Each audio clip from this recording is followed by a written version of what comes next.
We're finally live. All right, and 2, 1, and live. Multicasting streams, not my specialty, let me tell you, man. I have a dream that we never have to do, or I never have to deal with technical difficulties ever again. It'd Well, be nice. the issue is like we were talking about with OBS Studios and everything. Like if I'm streaming, I've got to have you and me on screen, and it's got to go through OBS Studio. But then it projects OBS Studio to your end, which doesn't work because I'm mirrored infinitely. So that's why I actually have a second camera that usually I have on my dog. I have a walker cam because everybody wants to see my dog. Sure. Doggo cam, right? Yeah. So I'm on the doggo cam, at least on your stream, and everybody else is on my stream is watching the regular stuff. So how you been, man?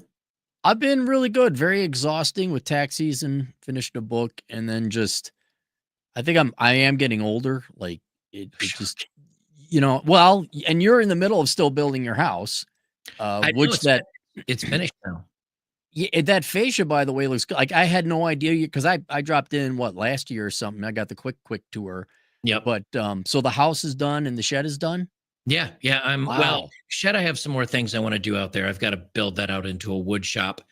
But the house itself is done. I'm down in the basement, as you can probably see right here over my thumb in the very bottom corner. I've got a nice little slate tile down here in the basement, and that wall's right below my house. So it's going to be nice for the summertime because it's going to be cool in here, and I won't have to run the air conditioning. I designed the house to mostly to avoid energy use. Yeah, like I've got a fireplace upstairs that I use most of the time for heat in the winter, and that does a brilliant job. And then in the summertime, I can sit down here in the basement, and the dirt's 55, 65 degrees, so it'll be nice and cool down here.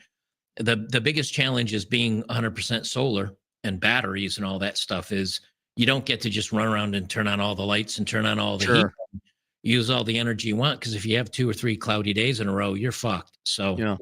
Well, I mean, I got solar panels too, but occasionally I pull from the grid, but I don't think I've paid more than $30 for an electric bill ever since I got those installed.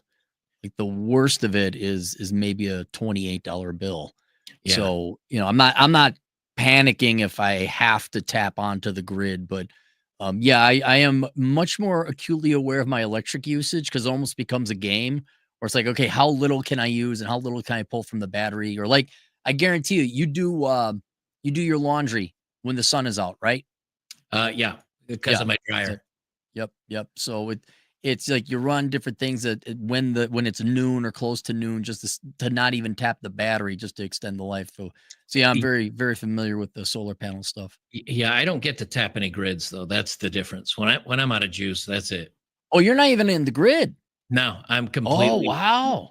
Like as far as the electric company, the water company, the septic company, the only people know that I exist are the tax collector and the garbage company because they come pick up my cans once a week. So I really wanted to go, it's expensive. They were going to charge me, that's why when you go to look at most properties and they say, oh, we've got a 300 or 5,000 acre farm.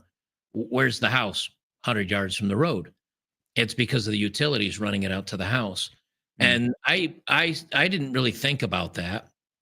And when I talked to the contractor that was going to lay my foundation, she said, well, we talked to the local utilities here. They said it's about $300 a pole. And, they took a look at my driveway and they estimated it'll be about 5 poles. And I said, okay, $1,500 plus cabling, blah, blah, blah. Okay, maybe we're looking at 3,000 or 4,000. And then when it actually came time to do it, they said, well, you need a clearance away from your road, 10 feet or 10 or 15 feet on either side. So you have to clear all the wood and the trees for that. And part of my driveway that would have encroached on my neighbor's property because I have just a little sliver of property that comes up to my main big property. So I couldn't widen it. I would have had to get easements and all this other stuff. And then they say, but we can come in from the other side, but you'll have to go underground. So push come to shove, the cheap option was going to be about $45,000. The expensive option going underground was going to be about $70,000. And I said, we talked about this, and I was very pissed at the electric company, but there's nothing you can do. Once once it's the house, it was being built. Like, it's not like I can change my mind and move my house. So I started looking into solar, and it cost me an arm and a leg. Thank God, you get the 30% tax credits taken off of your taxes, which that saved me a good bit. But my electricity is going to cost me $200 a month for the next, for the next 20 years, because that's how much my solar system cost me to put in with the batteries and everything.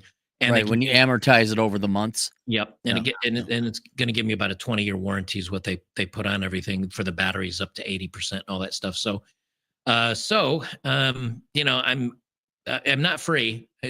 Solar's not free, but I am completely off grid at least, and I don't have to.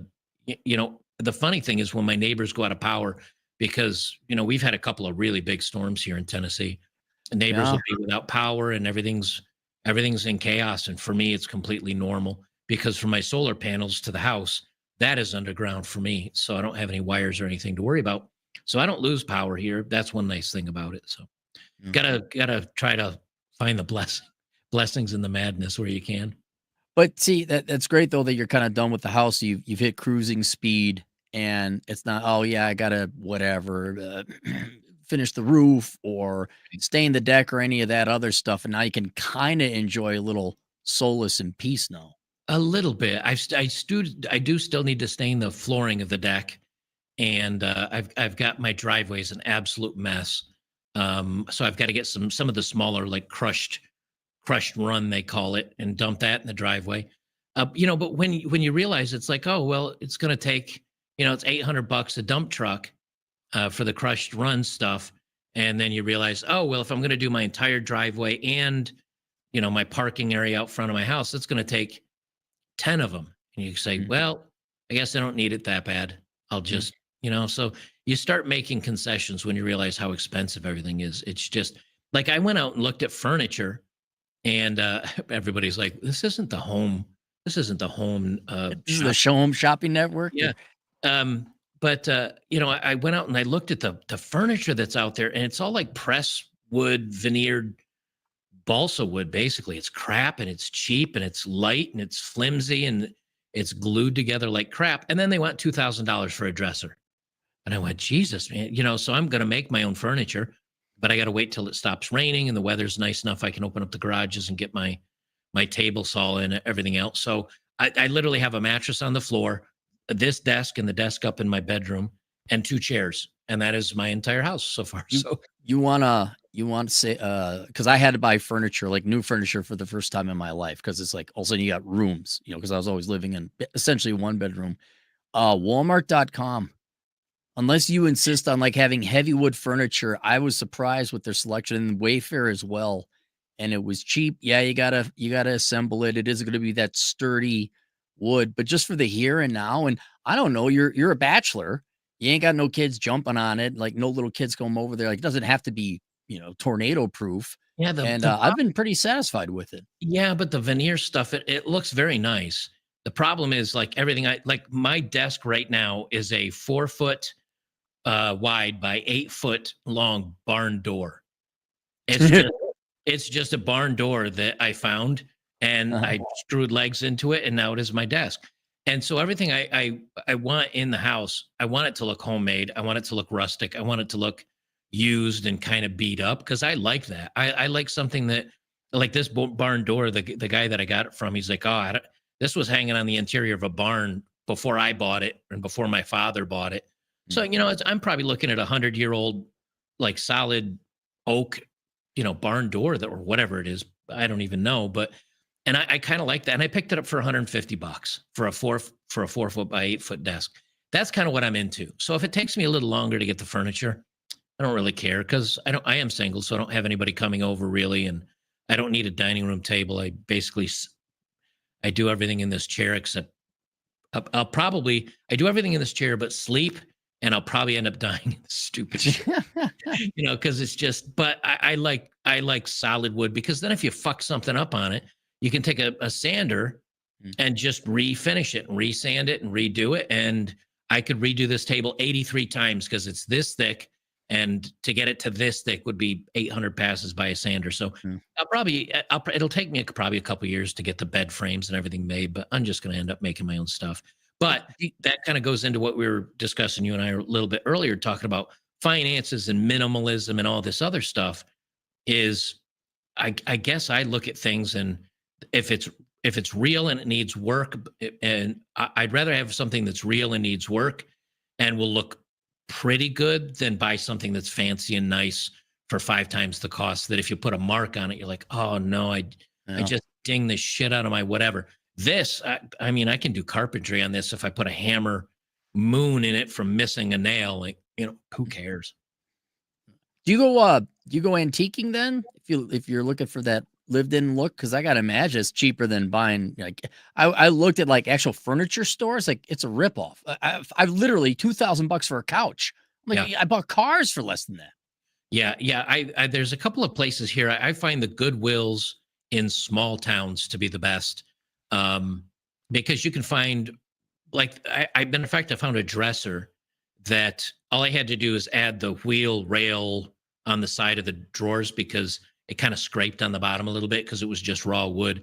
And I could add the side rails to it, and I could cut the legs off because they were that very fancy European whatever, and sand it down and maybe do like a black poly coating on it. And it was like $200 for a 8-drawer huge dresser.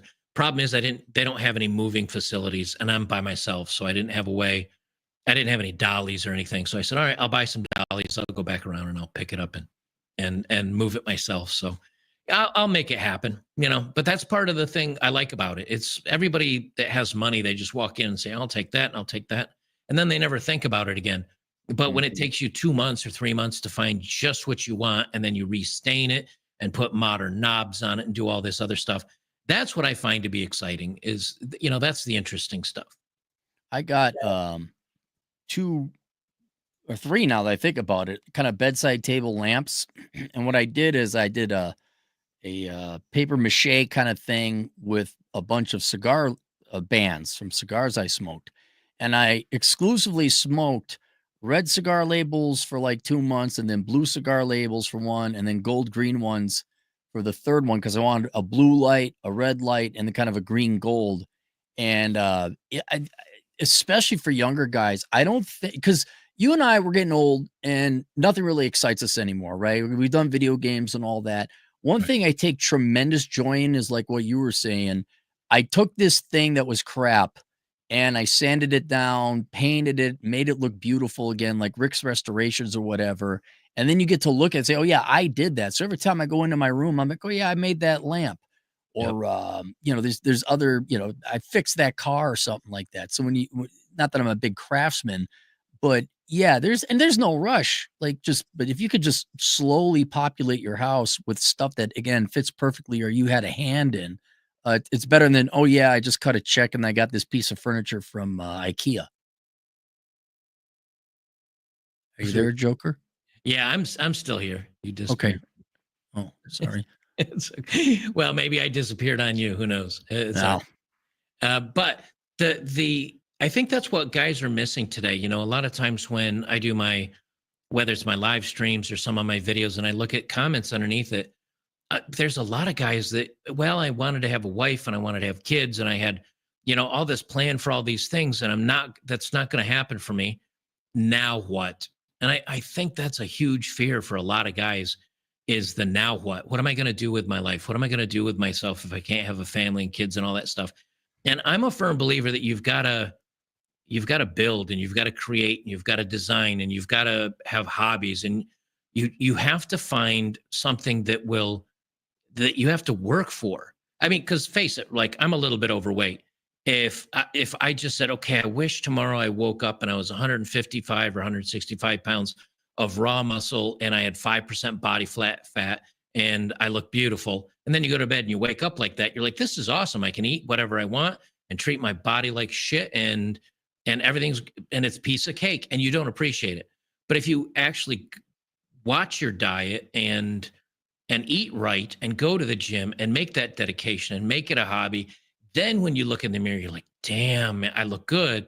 But also, there's that sense of self-worth and self-pride that you have from actually doing it. And I think so many people today are missing that. And that is what's screwing them up so badly because they just feel hollow and empty because their life has no meaning. And I think you need to do things that are hard. And I think you need to do Oh, things that are meaningful. absolutely. And I think so many people miss out on that, you know? Did you read the article or see it in the BBC where these women lost weight using Ozempic, but then there was a dark side and a drawback they never saw? Did you read that one? The only thing I've read about the Ozempic where things went south is I read 6 people went blind from it, and a couple of women have said they have osteoporosis or whatever it is with the bone loss. But no, I don't know if I saw that specific one. This one was, they get their magic pill. They get what you listed. Like you wake up one day and you lost the weight. Yep. And they still had to complain about it because they couldn't believe how they were treated differently and how unfair it was that society treated them differently when they were fat.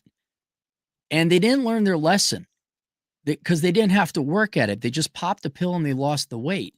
Right. And it doesn't provide them any context or self-awareness that, yes, you were treated differently because you were, I hate to say, but you were inferior. You were unhealthy. You were not attractive. It's bad for you. It's bad for society. People had almost the right to ostracize themselves from you, or certainly not be romantic partners with you.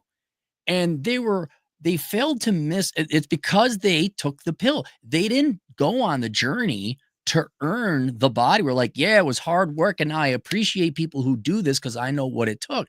They took a pill and they're just like, well, why didn't people like me back then? It's so unjust. And it's just like, you need to suffer, especially men. You need to suffer. You cannot turn into steel from pig iron without a galvanization or going through a furnace process. And it Right. just makes for much more boring people that you can't really relate to because they've never really done anything in their lives or suffered a little bit. Well, I found that the happiest times I had in my life was probably when I finished my basic training and my military. After that, I did law enforcement in the Air Force. And after I went through that training, I went from, I mean, I was a decent athlete in high school, but in the military runs, some of the ones we did in air base ground defense, we were going on 7-10 mile runs. That's farther than I'd ever run in my life. And I tried out for combat control, which I was just too small and couldn't lift enough heavy weight because you need to be able to carry another 6-foot guy, out of combat. And here I am at 5'6" on a tall day or 5'7" on a tall day or whatever. And I just couldn't cut it. But I was able to do the water tests. I was able to do the swims. And when you come out of that on the other side, you're like, I feel, not only do you feel good, but you feel accomplished. And that feeling, the one time I think I noticed it the most was I trained for close to a year to be able to run ultra marathons. And this was after smoking for 20 years. I mean, I smoked from the time I was like 17 in high school till almost 40. And then at the age of, let's see, would have been 42, I guess it was 41 or 42. I'd have to look at my fitness tracker. I just started training and I gave up smoking and I started running and I started swimming ultra marathons. And over the course of the year, I went from like wheezing up a flight of stairs to my lungs repairing enough and started running. And before I know it, I was doing like 7 miles in an hour, which is a pretty good clip. That's about a 9-minute, 8.5, 9-minute Yeah. Okay. Yeah. mile. And the farthest run I have ever done to date was 45 miles. And it's a run jog. Like you're not sprinting the whole time. Some guys are good enough for that, but you jog for maybe 5 or 8 or 10 miles, and then you walk for half an hour, 45 minutes to catch your breath and work out your muscles. And, because your calves will stiffen up till they're like iron. And then you run for maybe another half hour. And I was able to get 45 miles done in 24 hours. So it's not a fast clip. It's like 2.5 miles an hour. But that's enough to, when you go 45 miles and it's cold and you're doing obstacle courses and stuff like that. And when I finished that, I'll tell you, I just laid there and my muscles were twitching and everything hurt on me. And at the moment I regretted it, but about, I'd say 8 hours later, 10 hours later, when my muscles finally calmed down and everything, the sense of pride and accomplishment I had made every bit of work I did worth it. Every bit was worth it. And then since then, it's like, well, I feel like eating like crap today, and I feel like, and now my cheeks show it, and my skin shows it, and so I think that struggle is what. But you have to go back to another struggle. My problem is I did a bunch of struggles, and I said I'm going to take it easy for a little while, and the minute you do that, that's when you start losing your edge. You're like you say, your sharpened iron and forged in fire quickly turns into a butter knife that's kind of dull and needs some sharpening. So, Well, I'm wrestling with that myself because I got a lot of things done, but there's such a thing as going too much too long because then you burn out, you lose the passion for it. But so I have no problem with people take like a sabbatical. You need to rest up. But I will say this going forward, especially for younger guys, you'll everything will get tiresome. You'll get sick of everything. Video games, booze, whatever else, even women. But that has never been the case when I've accomplished something, whether it's a new mountain or even just changing my oil or something like that. I really enjoy working in my garage because you get that hit. And I think that's kind of a blessing where there's a limitless amount of things and accomplishments you can do. And it really then is up to you to find out what you want to do. So I want to get into auto mechanics, get some more formalized training. I would like to get into boxing. Um, but I'll be driving throughout the country. I'm like, oh yeah, I climbed that mountain. Like I remember that, and so it carries with you. But yeah, if there's something to go for, it's some kind of new challenge or experience. Because you will get that hit, you will get the feeling. It's healthy for you too, but it never gets tiring. It never wears out its welcome. And so, well, I think it's dirt cheap too. Oftentimes, it's free for you to do, or saving money even. Yeah, I think that's the big thing is like, for example, I did the ultra marathons. I'd like to go back to them. I've done jujitsu and some judo before. I don't know if there's any good places around here for that. But the nice thing is when you say, I'm kind of done with this, right? I don't want to do that right now.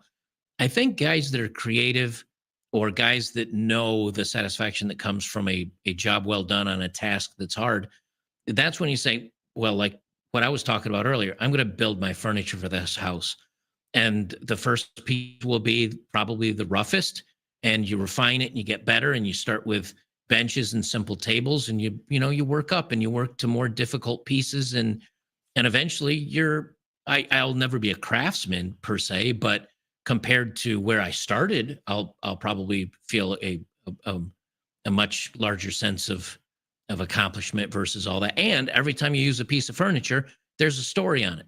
Oh yeah. I wish I'd done this a little different on this piece, or maybe I'll take this apart and change this about it, or maybe I'll just, hit this one with the axe a few times, throw it in the fireplace for winter heat and start over again and do it again.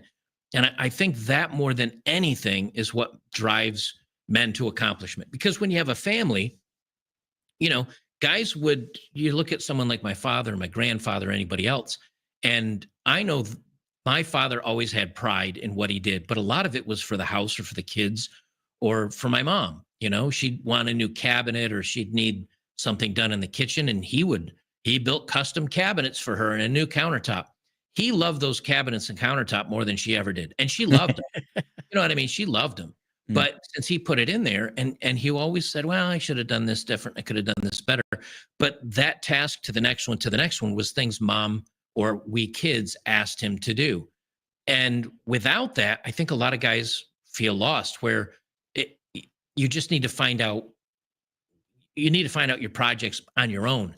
And I think too many times guys don't, they just fall into this play, and I've done it myself. So I'm certainly not, being criticizing anybody, but I've done it myself where you just fall into this place of complacency. And before you know it, you're out of shape. You're not learning anything new. You're not doing anything interesting, and you feel bored and life is repetitive. And I think guys need to snap out of that, because that's where happiness lies. It's not in the woman or in the kids.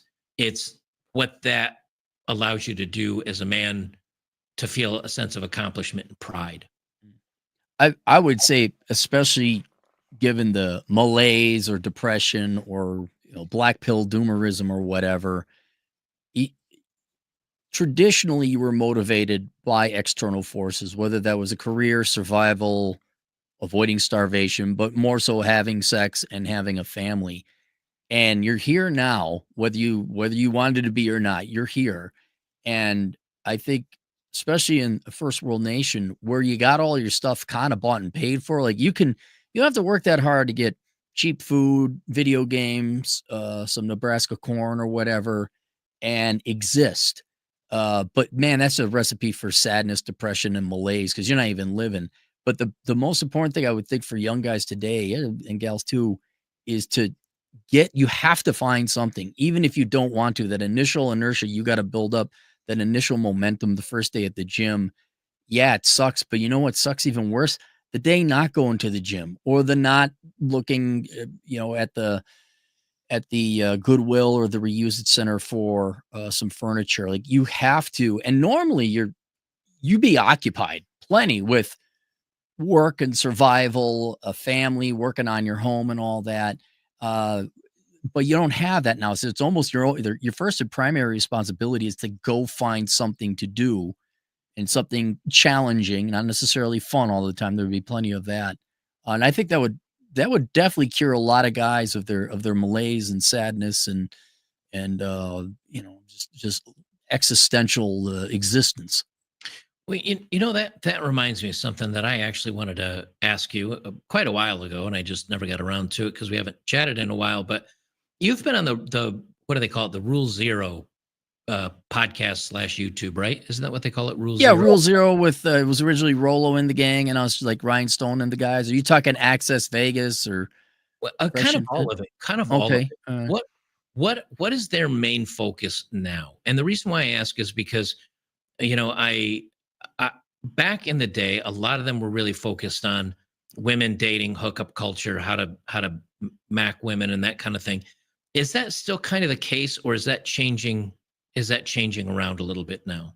It's changing. I think what's happened is, in general, we've rediscovered lost wisdom. We figured out all the main stuff, and I don't think, to be truthful, there's a lot new to be uncovered. I think frankly, we did figure women out. We figured men out. We got a really good, thorough model that explains it all. Now it's just keeping up with developments. Like, remember how the Soviets and the Americans, oh, the Soviets would make the MiG-15. Oh, we better make the F-86. Oh, they got the MiG-19. Oh, we got to get the F-4 Phantom.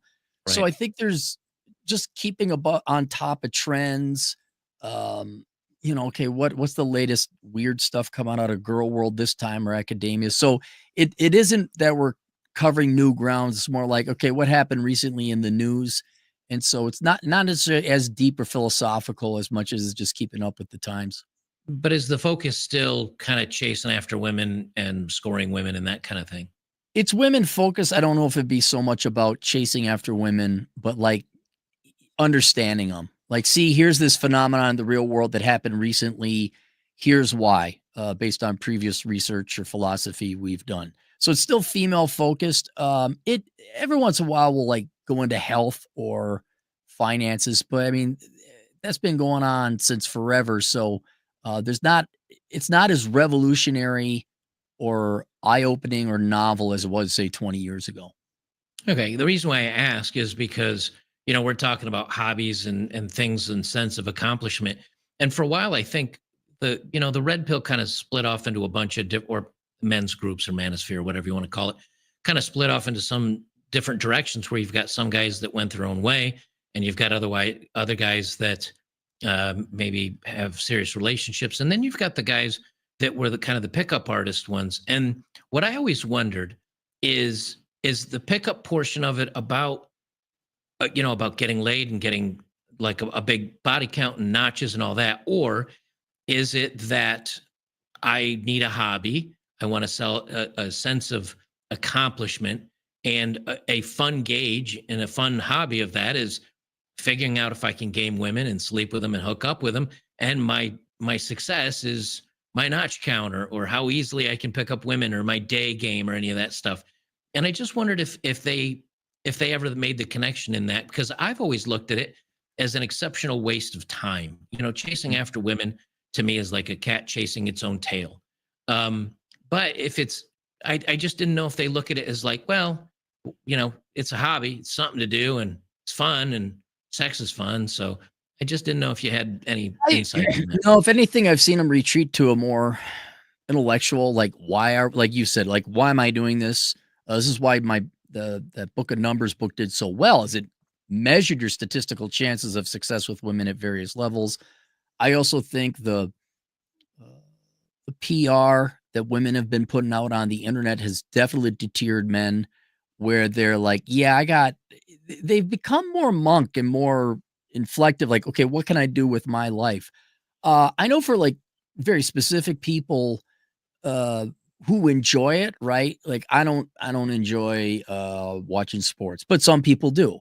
And I think there are some, men out there, 4 billion of us. There's some who do enjoy the chase and they love traveling around, and maybe it's all new and exotic to them. A lot of people going overseas, so I think that's kind of it. And maybe they do enjoy it for the sport, but in general, especially the younger you go, these boys, I think they maybe asked a couple girls out in middle school and high school. They tried, they said, this is BS. They see what's on the internet. So they're very deterred, but that doesn't change their genetics or their hormones. So now they're like, well, what do I do?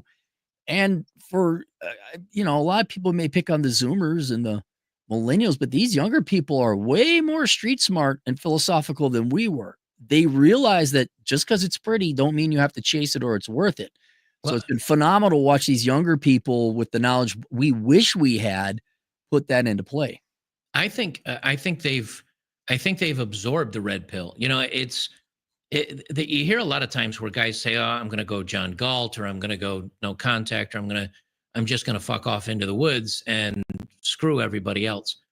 But I think what's important is the guys that have kind of hung around and put out the content or just absorbed the content and are the ones on the internet making the snarky comments on some chick that posts something and guys start calling it a thirst trap and all the other things that are out on the internet.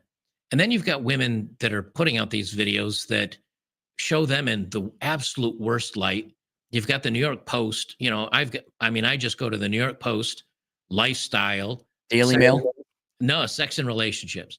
And I crawled down through there, and in 15 minutes, there's 83 stories about women doing absolutely horrible stuff. And yet the news articles are like bragging about it. Like, oh, these misogynists are attacking her because she had 600 body count last year. Well, here's what, and it's like, yeah, of course we're gonna attack you for that. And you can call us misogynist, whatever you want, but you're on the losing end of that, no matter how you try to phrase it. And I think the younger generations, you're close to my age. I'm a little older than you, I think, but we didn't have that. We were still being spoon fed that treat a woman well, and all you have to do is this, that, and the other, and you'll find your loving wife from our fathers and everybody else. And I think Gen X is probably the first real generation that started breaking that stuff. Whether you want to start with like Tom Likas, or you want to start with some of the other red pillars that have been out there for 20 years. Mhm. And I think the younger generations have always had the internet. They've always had access to this stuff. And now with TikTok and everything else being put out there, I think they're inundated with the atrocities of the female psyche. And I think they're growing up realizing, oh, I gotta figure out something else for my life, because this is not going to turn out very well. I You and I are old enough to remember the 90s where girls would dress in cute skirts Oh yeah. and they were fun and flirtatious, and where it was like, oh, hey, I like that. I like what I see. And I if I had to guess, I think the internet and with the clickbait and all that, I think it paints a overly negative view of women. But one, I don't think it's too overly negative. I think it's somewhat accurate. And two, that's all what men see, especially Right. younger men. And so whereas we maybe had a veneer that would attract us, and then later on we find out she's crazy or something like that. Now it's on full display. And Joker, let me ask you this. You ever go out with a girl who was really hot and like, man, I can't wait to smash? And she was so dumb. She Yeah. talked your like, I can bang anything as long as it's hot, except when they're just so dumb. And it actually killed your sex drive for them. No, I've never met that stupid.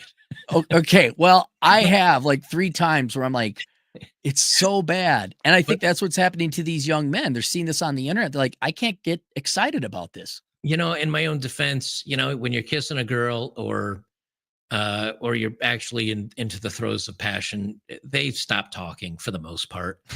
So my goal was always to get them to that stage, or cut it off before we got that far.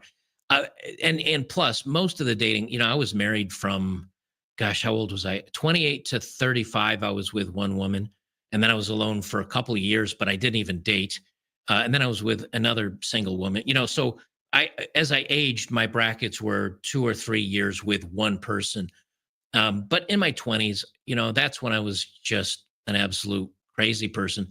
And I had the advantage in that as a young man, my libido was high enough that I didn't care if she was stupid.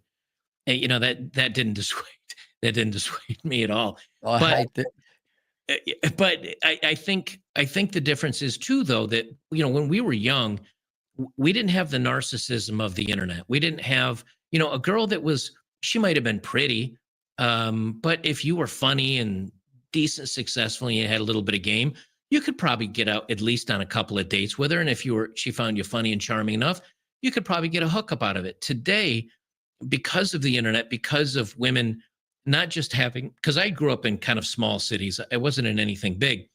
So even the good looking girls didn't get asked out a lot because guys were timid of them.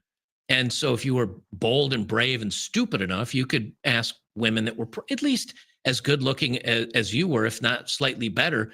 And you'd have some opportunity if you could make them laugh and you were truly interesting. And all that changed the minute internet came out, and around the Instagram, Tinder, even before TikTok, but TikTok's just kind of picked up and taken off with it. But the Instagram, Tinder stuff, that's what absolutely destroyed women, because women's math is they don't actually break things down logically. Women are about feelings, men are about logic. And as a man, if I am a average guy, and if the world worked the way for men that it does for women, if I opened an app and it's like I posted my flabby ass posted a shirtless photo and I've got 300 likes, and you actually went down and looked at those profiles and realized half are bots and the other half are probably fat twos that are ugly as the day is long. If I saw that, I'd be like, well, at least ugly women like me and the bots like me. But if I noticed that attractive women weren't looking at me, those likes, those comments wouldn't mean anything.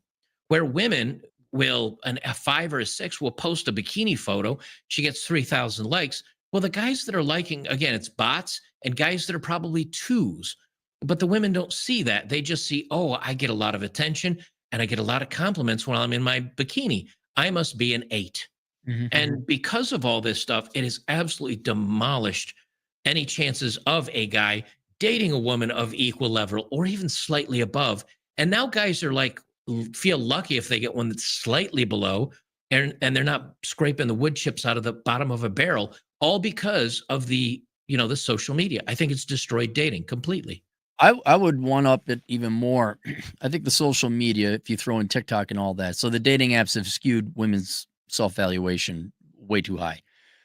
But I think this basically atrocious behavior, whether they're authentic or not, men have witnessed on social media, has also have them pull away. So you have women pulling away, becoming more finicky, and men are looking at these women like, good Lord, I don't want that, or I don't want to deal with it.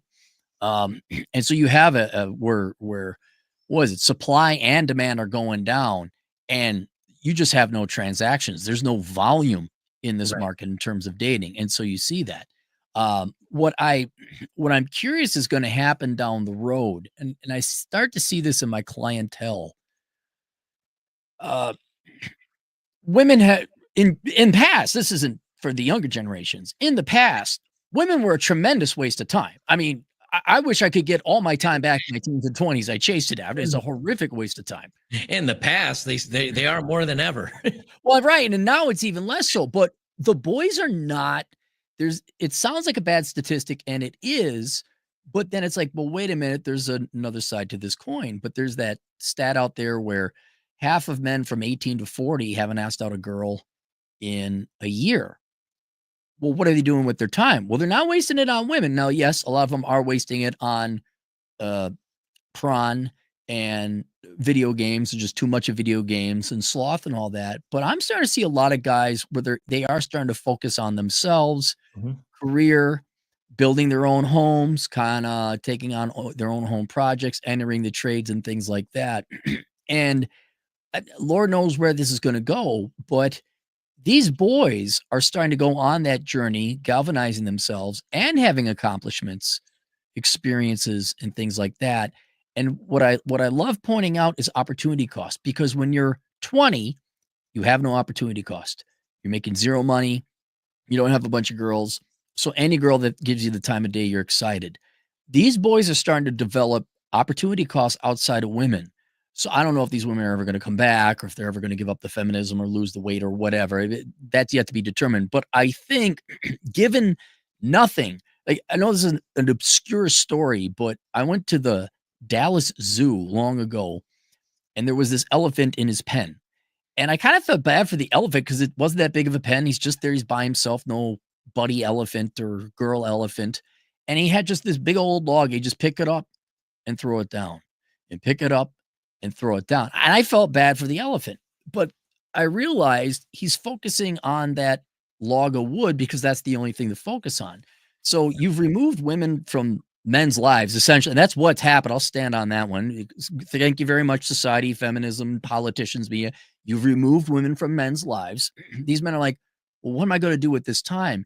And a lot of them, they may not go and become the next Elon Musk, but they're doing things like picking up jujitsu. They are traveling. Some men are going overseas, obviously for women, but they're also getting some different cultural. Well, you traveled for 60 months overseas. Yep. And so I think they're starting to get lives, which is the thing you had to do to get women in the first place. Right. And so I think you're going to see the millennials, where Gen X started it. The millennials suffered, I think, the brunt of it, swallowing whole the propaganda, also being brought up pre-internet. But the Zoomer boys, I think they very much have women dialed in terms of their interest and their probability or likelihood, and they are spot on in their cost benefit analysis. Like, I don't have time for this. I'm going to go do something else. So I think there might be a renaissance of young men going out, maybe not the Italian Renaissance or something great, but I think men are going to start become very interesting, and they're not going to waste their lives, and hopefully they will not be as sad and gloomy as previous generations. Well, I saw a story in where did I see this? It was mainstream, relatively mainstream, and they said church attendance, specifically Catholic church attendance, is starting to go up from young men, specifically Gen Z, and the youngest of the millennials are starting to attend more church services. And I think it's their, for a long time, a man's calling would traditionally be a wife and his family. Lacking that and wanting some authority or some guidance other than the government, they're starting to turn towards the church in some ways.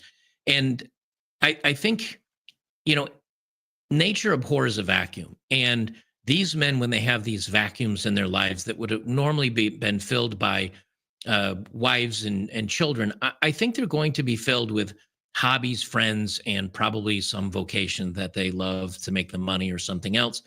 And they're naturally going to find it.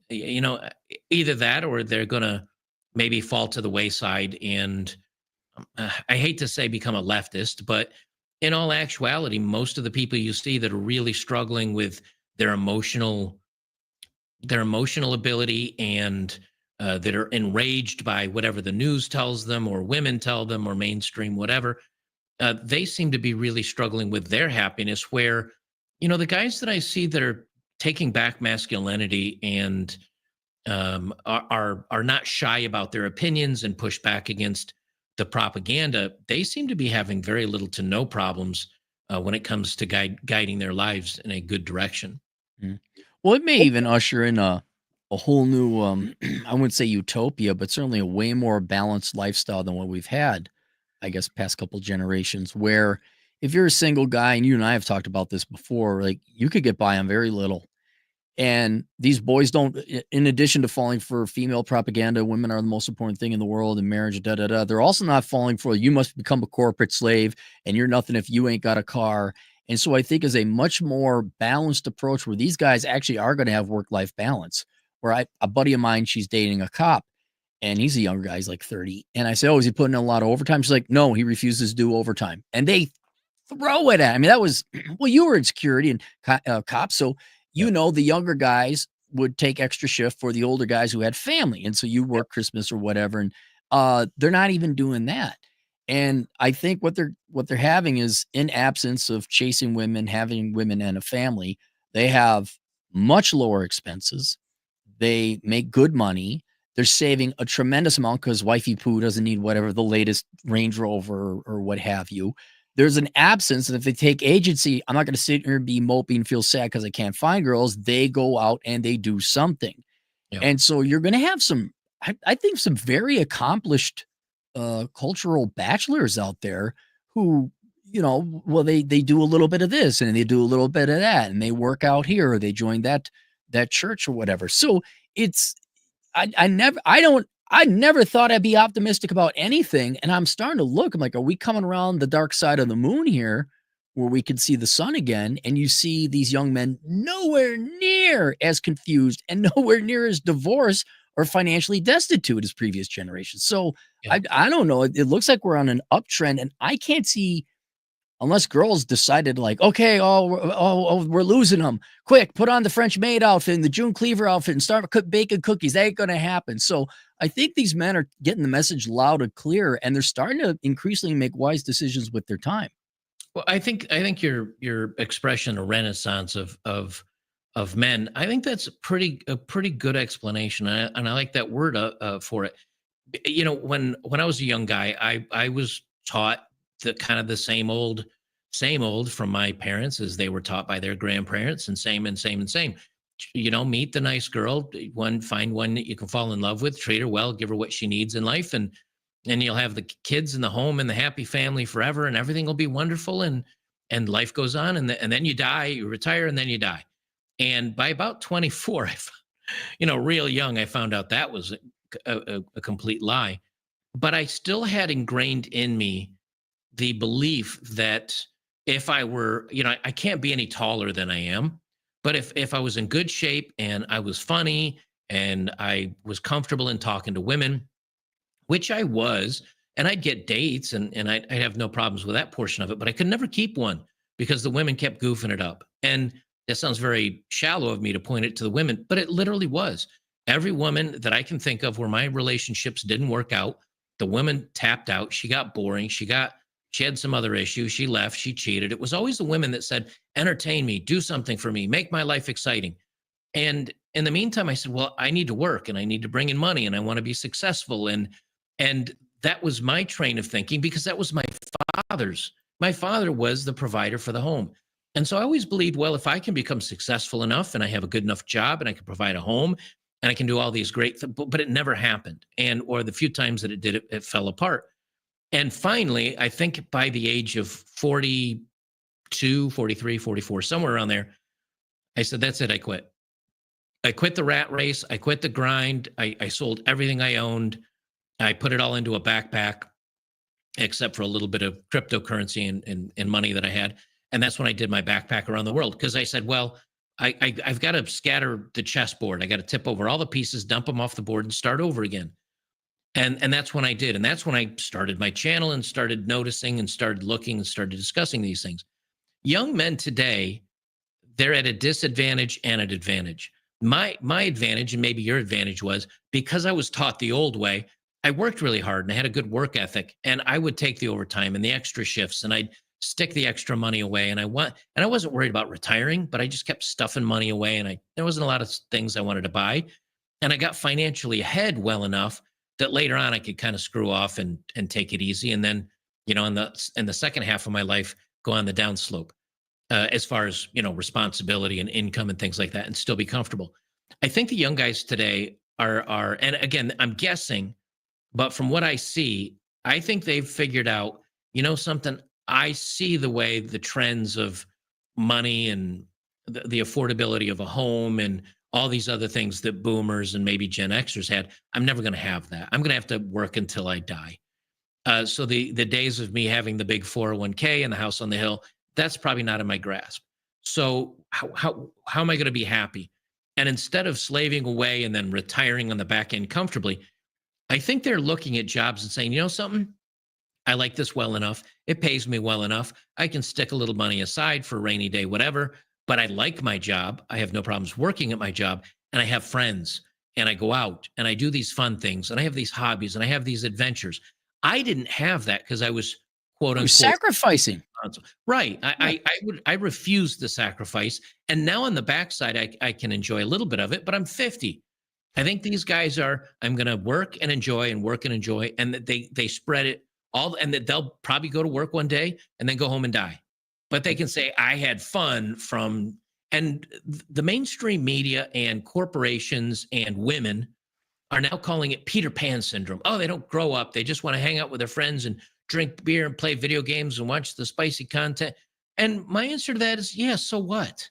I mean, what else is there for them? Because everything they used to have, the house taken away from them by the financial markets, the wife taken away by feminism, the kids taken away by feminism, the job market taken away by DEI and feminism. At a certain point, guys are saying, I'm just trying to get along. I'm just trying to make things happen for me. And I want to have fun while I'm doing it. I think you're right. And I think they figured it out. And they may end up being smarter than our generation was when it comes to this, because I missed a lot of great years because my nose was to the grindstone trying to make an income and make myself acceptable to a woman to marry when I really shouldn't have probably been wasting that time. I don't think that they're smarter than us. I mean, some might be. I think they're just not confused. Um, because they have, like you said, oh, the mainstream media comes out and tries to shame them. The mainstream media, really, it doesn't mean anything anymore. You and I are, and I mean this 100% sincerely, you and I are way more influential on young men and men in general than the mainstream media is now. The mainstream media is a joke. But back when you and I were there, oh, Ted Koppel said that. That must be, that's on the booby tube screen there. These young boys now have the internet to make it, they are not confused at all. Even I don't know if you ever listened to Thinking Ape. He Hmm? was talking, he did a great video called There's No More Red Pill Rage, because these boys have their answers on the internet. They might be lied to by their parents or a little bit confused. They just do a Google search, bam, they're plugged in and they Yeah. got the answer right there. So I think they're just not confused. And since they have a more accurate assessment of the real world around them, they're making wise choices that, yes, they may have their fun now and they may just work, but I think they're going to avoid a ton of mistakes that you and I and our generation did, that they'll still be able to retire. They'll still be on the back end. Now, the big asterisk here is there won't be families, because Right. that's increasingly an untenable, impossible situation. But again, just one person living on their own, I think they're going to have not only better lives, probably early on, especially with inflation, maybe not now. Over time, they'll have as financially comfortable, if not slightly more comfortable, financial comfortable times, but they won't have the confusion, right? Yeah. I don't know about you, but when I got stood up for a date for the long, and I got stood up all the time, I thought there was something wrong with me. What are Yep. you driving nuts trying to figure out? We didn't have the internet. Now you search it. There's go back old school. Corey Wayne. Here's why she stood you up. It's her fault. She was, in short version, she lied. She was a liar. And so they don't have that confusion. They don't have that hope. I think they don't have the breakups or the heartaches afterwards. And they certainly don't have the divorce or alimony costs. And Yeah. so I think they're going to live a life that maybe that's not happy in what they wanted, but it's going to be a lot more peaceful, going to be a lot more sane. And there's not going to be that, oh my God, what did I do wrong? What do I got to do wrong? I think that was the worst part of my life. Like, what am I doing wrong? What am I doing wrong? Nothing. You weren't Yeah. doing anything wrong. Yeah, you and I definitely went through the what the hell did I do wrong? Why does this keep failing? Where's my shortcomings? And I think young guys are going to miss that portion of it. What I do think will happen to them, and this is universal, is that you can warn somebody 100,000 times. Hey, if you do this, this is what's going to happen. And I mean, you and I were young. How many times were we told, "Don't do that. You're going to get hurt." And then you fall off something, you chip a tooth, and your dad said, "Well, I told you that was going to." I think young men today, instead of having the red pill rage like we had it, which was the true red pill rage, isn't a woman did you dirty. It's that all women are doing you dirty, and you've been sold a lie that the system is much different than it actually is. That to me is where red pill rage, at least my red pill rage, came from. It is that you were lied to your entire life. That's the rage. Right. Yes. It's, do these nice things for women, and it's men that are the pigs and want to sleep around, and women are wholesome and lovely. And that's my rage part, is I did everything right, and come to find out you can do everything right, and you're still probably going to lose the game. I think that's where the red pill rage comes from. While the youngest generation may miss the red pill rage, where I think they're still going to have to take their lumps. At some point, most guys are going to bump into a girl who's nice and friendly and conversational. Maybe that guy says, maybe I'll just ask her out, see how it goes. And they're going to have to go through the ringer once or twice themselves before they get the reminder. But unlike going through the rage where my entire life is a lie, it'll be, well, I gave it a shot. Yeah, kind of everything I've heard's right, I guess. So moving on. And as long as you can keep young guys from going through the what the hell is everything I've believed in for the last X amount of years a complete lie, I think that gives them a massive leg up. And I think it's so proliferated at this point. I go to 9gag and look at memes and stupid stuff every once in a while. I'm on Twitter. Used to be on Instagram. I'm not anymore. But I've jumped around the meme sites. I've jumped around. I'm pretty active on the internet because I'm always looking for something to talk about.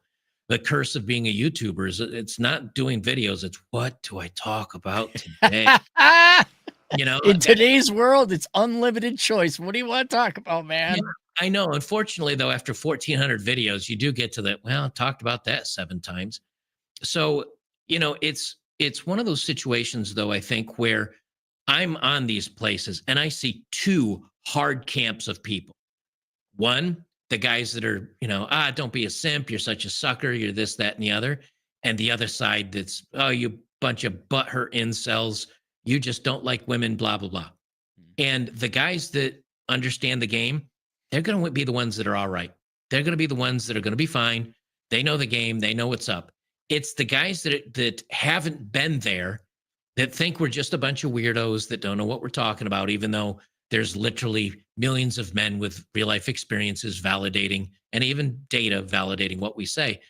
I think those guys that just assume we're losers, that don't understand women and all the rest of it. Those are the feminists. Those are the guys that think that they know what's the real world. And those are the only guys that are going to get hurt, ironically. I mean, badly.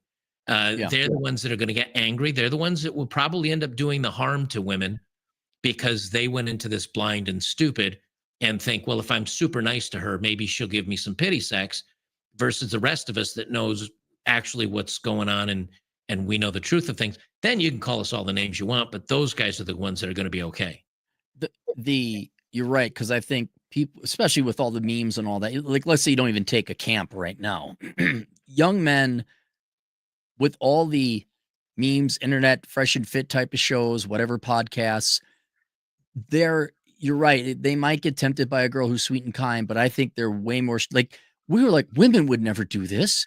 They wouldn't. There must be something wrong with. Now these like, nope. These are flawed creatures. Oh, red flag right off the bat. Like they identify it right off the bat. And I would say that simp camp, that's dwindling. But I think we're always going to have them with us because it's just the lazy. It's like be nice, which doesn't take any effort. And they're desperately holding on to the fact that their personality and just being nice and supplicating women will get them. But even they, I think over time, you're right. If they want to believe that lie, they're going to get furious. But thankfully, I think that's a dwindling percentage of the population. I think most of the young guys out there know, like if they get stood up, they don't feel bad about it. It's like, how rude. They're critically assessing. That is impolite and unacceptable and rude behavior. I'm glad she stood me up because I wouldn't want to go with someone like that. I think you're thinking too rationally for really. Yeah, I think the red pill guys, or the guys that are familiar with this content, they'll get it. But look at how many of these male feminists. I mean, I've seen at least on X today, I've seen at least half a dozen videos of guys literally digging in their own asses to wipe shit on a Tesla as they walk by it, or guys keying these cars and stuff like. These are emotionally unstable people, and there is a lot of them. I mean, just look at the numbers that vote. And I don't want to take this too political, but if you look at the number of people that are at some of these protests and how people are screaming and raging at the top of their lungs over the silliest nonsense that the mainstream media just gurgles out of their face holes, there's a lot of guys in that. And those guys are going to lose too. They just think they can supplicate these women and be nice and sweet and agree with the feminist propaganda, thinking they're in that camp, not realizing that yes, those women will marry them, they'll use them for their resources. But if you notice, that's also the camp that has the 6'2" bull coming by on the weekends to rearrange her insides. Those are the same guys that are happy to be married and bow down to her needs, the same dudes that are in the cuck chair crying as their wife gets plowed out, i.e., destiny. It's the same. So those guys are still going to go through it. I think it's the guys that are more masculine and more conservative that are actually the ones that see women's true nature. Right. I was saying, what is it? 160 million men in America. You're always going to have that contingent. But if you remember the polling where they polled young men and women in different countries, young men are becoming more conservative, or at least not buying the Democrat line or the leftist line anymore. Yep. So I think, yes, there's millions of soy boy, male feminist, sneaky fucker gay men who are going to be the good little obedient. But I actually think they're based on those polls, they're becoming fewer in numbers. Still millions of them, no doubt. But I would say, yes, you're more conservative, libertarian, or simply apolitical. Because you don't have to be belonging to any political party to see this stuff. Men, whether Democrat, Republican, are interested in women. And I don't think they can, for example, 30 years ago, imagine the idea of saying marriage is a ridiculous proposition and no man should pursue it. You'd be shamed out and laughed out. Look at this young man here. Ha, ha, ha. Funny, funny, funny. Now, 5 years ago, we were called incels and losers. Now it's mainstream thought. Now it's like, oh, this is BS. There's no way where it's like smoking cigarettes. Like, look at these people thinking smoking cigarettes causes cancer. Now they're like, oh shit, it causes cancer. So whether you're Democrat, Republican doesn't really matter. I think these men interested in women in general are seeing this in the mainstream internet media, let's call it, because that's where their eyeballs are. And there's a bunch of memes of, lampooning women for nagging or whatever, or, girl bossing and all that. Everyone sees that. And these guys they are more aware of red flags, regardless of their politics. Now, yes, you're full blown true believer, Democrat, leftist soy boys like the two guys, Harry Sison and David Hogue. Apparently, Harry Sisson or whatever his name was, apparently he was talking to 10 or 11 girls, and he was getting all a bunch of spicy photos at the same time by telling for him he was interested in. Well, the problem is though that it got public because he pissed a couple of them off, and they decided to rat on him. So he got outed, and once you get outed on the left, boy, you're gonna have a hard time. Let me tell you. Yeah. But I think generally speaking, though, men are much more informed, much more street smart, much more aware of red flags among women, that they're not going to be getting duped anywhere near as bad as we did or our fathers did. I think they're just too street smart about the true nature of women now. Yeah, and you're probably right. But the big thing that they need to be able to do is to make sure they understand what to do with that, the frustration, the anger, the energy, the direction in life, and what to do with it. Because if they don't, that's where guys go one of two directions. They get squirrely and weird, or they get depressed and sad. And I think maybe the young guys coming up today never really maybe their hopes were never up, so they don't come back down hard. Maybe they're just like, this is the way things are. I'll be all right. I'll figure it out. I Let's will hope. admit I will admit there is a malaise generally among men because they are genetically programmed to want women. I get it, and it's not being delivered, and it's been delivered for all of human existence. That's why we're here. But I do believe they're looking out for some kind of guidance where again, not to brag, but what we do here is kind of critical. We give men, heck, I even wrote a book called The Menu that addresses that thing. Like absent Right. women, here's all these things you could pursue in life. And I've seen several people, they're still down and out, and understandably so, but it's like, okay, look, you survive, kind of probably coming to the realization that women aren't going to be what they were that you saw in the old TV shows or the movies. Well, you're still here and you're obligated to go do something. And so I think after maybe not a red pill rage phase, but a malaise, kind of a sadness or an aw, girls say, okay, yeah, I guess the internet is right. I think most of them, or at least all of you, should at least try to get off your ass and like, yeah, I'm not saying ignore what happened. It is I'm trying to think of a it is a great crime against humanity what feminists, feminism, socialists, whatever, you're not to bring politics into it, but what the culture before you has done to women for men and men for women. It's horrible. Well, get over it. Like you're still here. Let's put some points on the board and go forward anyway. And so at least knowing the reality on the ground, I think, yeah, it is kind of a sadness. It is kind of a malaise, but then it's like, okay, let's go. All right. Let's go do it. And then I think it's sometimes such a simple solution. And again, the mainstream media vilifying it. Joker, you're not an economist, but let's say you're running an economy and your country runs out of tungsten. What do you got to do?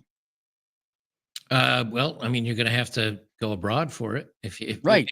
if that's all there is to it. So Yeah. yeah, and It's the same thing with the girls. Like if you want a family, honestly, you're almost going to have to go overseas right now for that if you're a young traditional man. I've said it multiple times. I have spent time. I spent time in Ukraine. I spent time in Poland. Which of the two of them, I think Ukraine, probably 30 or 40% of the women I met there were actually Russian. And in Poland, I'd probably say 10% to 15% of the women I met there were Ukrainian and Russian.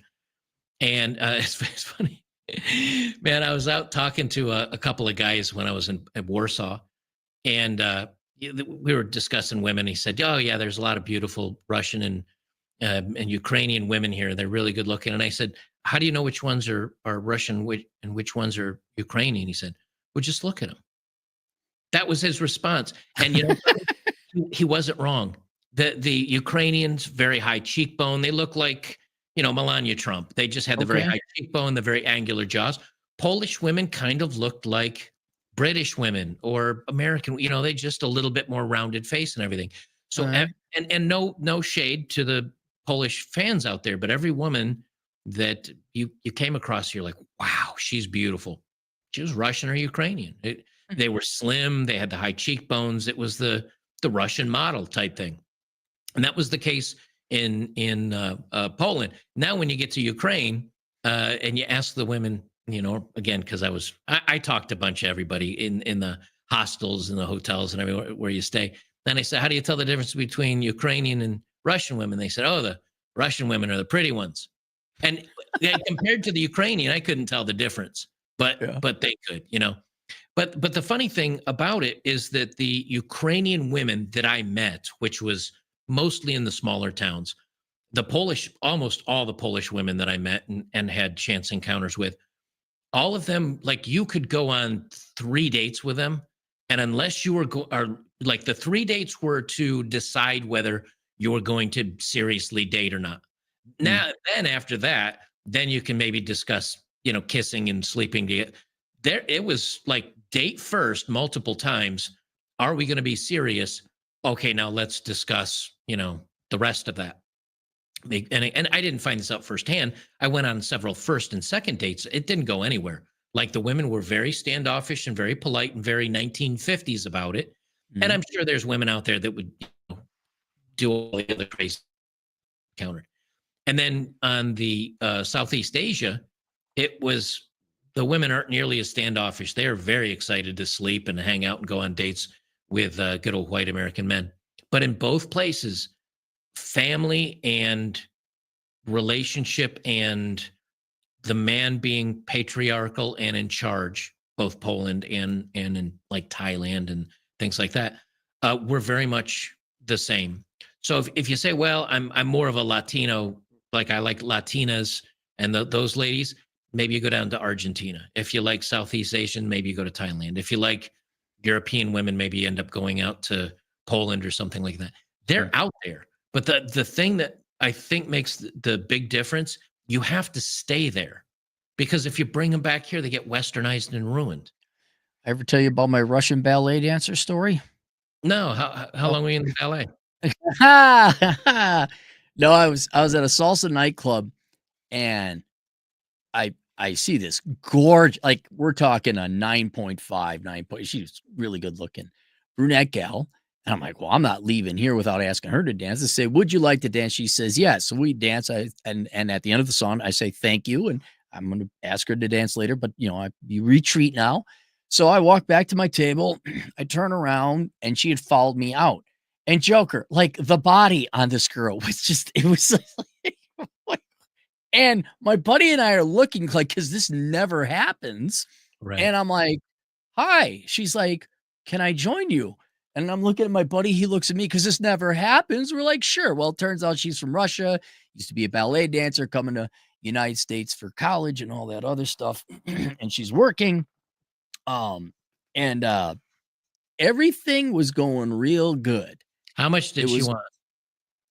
no, I found out it was something different. But she was married before, I find out through the grapevine, and they did this bait and switch kind of trick where you're about to do the deed, and they say, "Oh no, it hurts" or something like that. And she did exactly on it. I remember telling the story on my podcast one time.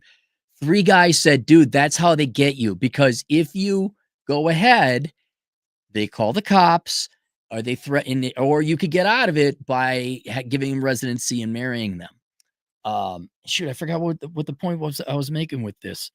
Oh, and that was the thing. She was Americanized. So while we had this 2-month courtship, everything was growing great. And then, oh, me and my girlfriends are going to the nightclub. Like, she would just start standing me up, or "I'd like to make it, but I can't.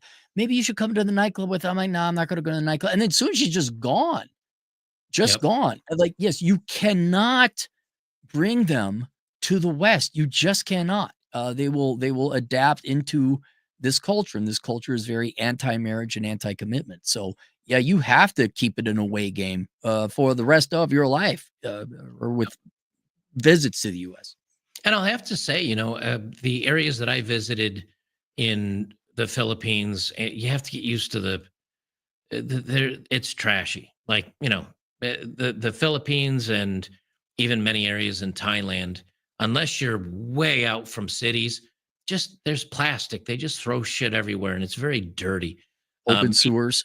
Yeah, yeah, Yeah. and I like the countryside in both areas, but the cities were just miserable, and especially even the emissions on vehicles. Like, the whole place just smells like exhaust from a tailpipe and plastic bags everywhere, and that was my problem with it. The women were beautiful, they were friendly, they were kind, and I'm not talking about the bar dives like down near that. You just go on a dating app, and you can meet plenty of very attractive, very nice women. I don't know if I could stay there forever, but I know people that have before, and I think that's the only way you could do it. I think the only place I could stay would probably be like Poland. I could Mhm. stay in like a Poland or something like that, but I don't think I could stay in the southeast. But yeah, other than that, those are your options. And I think, me personally, I would advise.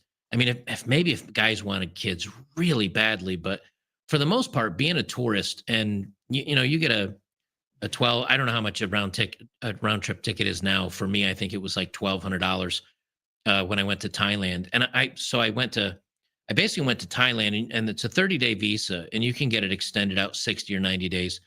But I didn't bother with that because it was about a $75 flight to go to the Philippines.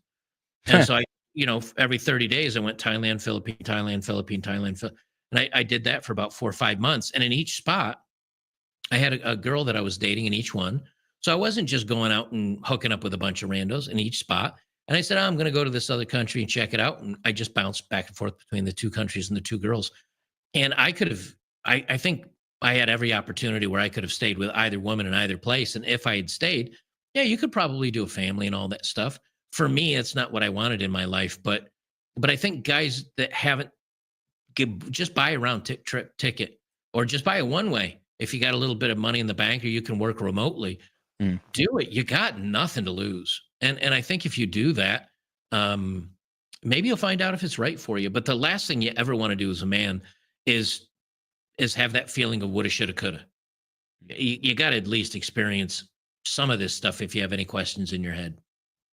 I would also say the choice that guys got to balance is, especially for those that want family, which I completely understand, or maybe you just want a committed woman, right? You want a good gal in your life.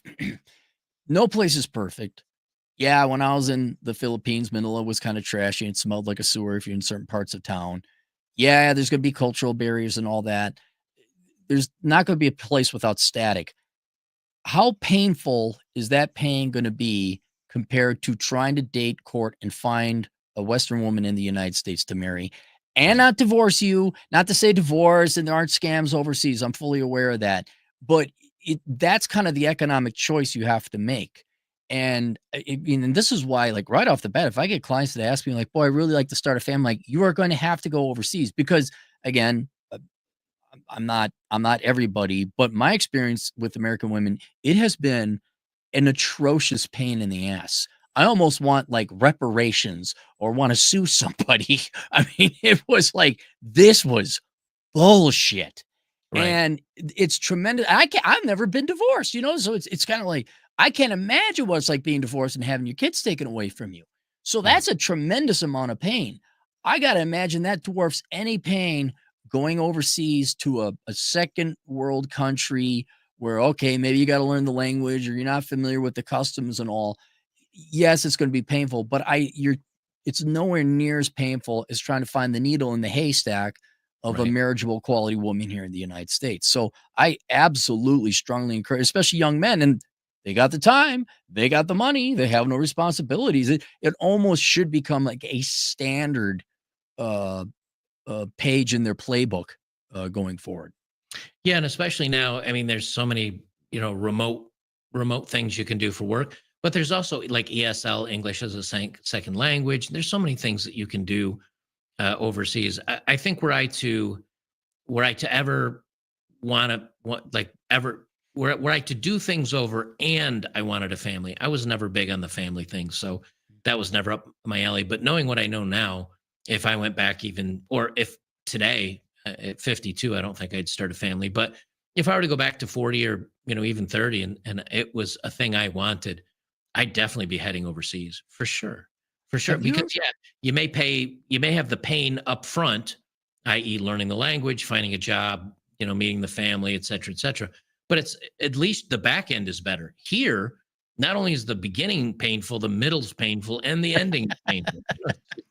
Like here is just the losing prospect. And I think women haven't noticed this yet. I mean, the marriage statistics are going down, divorce statistics are going down because there's less people getting married. I think Gen Z is going to be the one that finally puts marriage into crisis. That is going to be what there's like marriage is just over and done with now. right? At least from the smart men. There's going to be dummies that still get married, but I think the young bucks out there, I think they know what's up. Yeah. No, and I don't think they can afford it either. They're not making that much money. Out of curiosity, have you ever heard of Nice Guy? He's Um, a Probably, but blogger. Okay. refresh my memory. Well, he had a blog and he wrote this book called Land of the Losers. And I strongly recommend everyone in your audience read it. And basically, I won't beat around the bush. The guy is a spurg. The guy was like really super nerdy. He was awkward. Um, he just was not good with women at all and was also socially awkward. He paid a tremendous price dating in the United States. But what I find fascinating about the book is then he goes overseas. So the first half is in the US, the second half is overseas.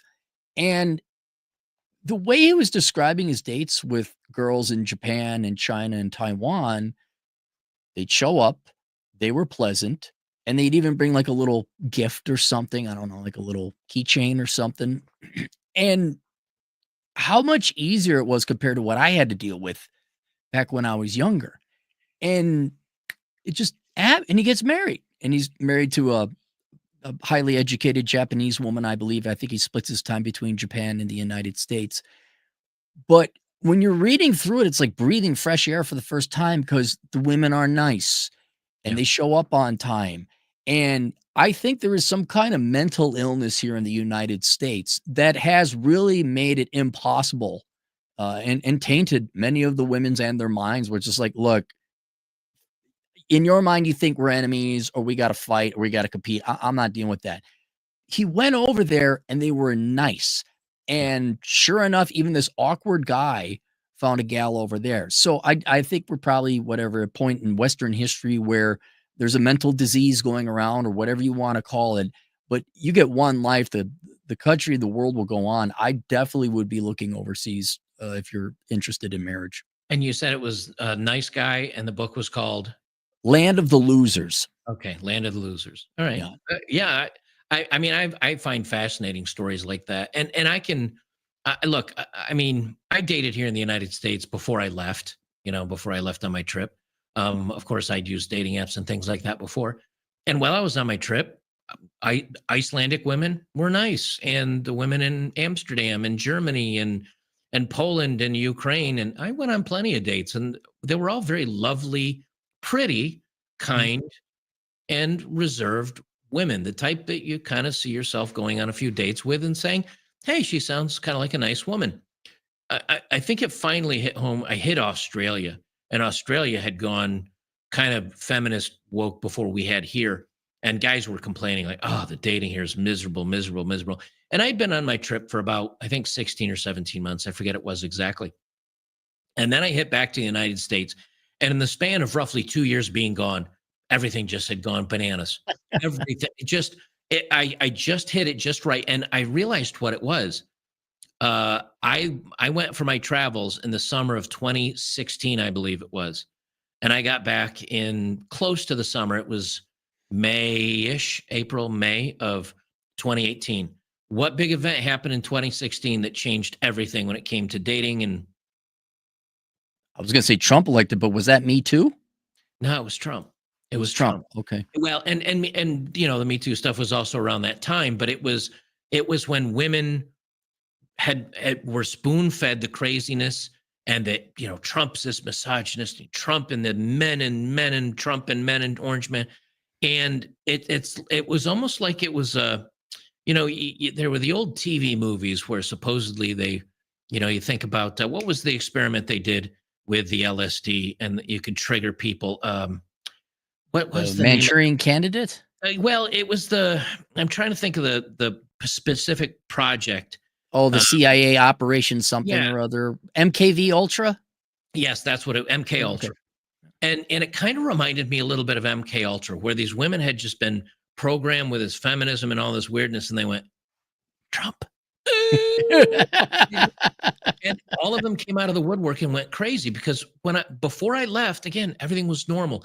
I came back, and you had to be on a side, and men were this, and women are empowered and strong and wonderful.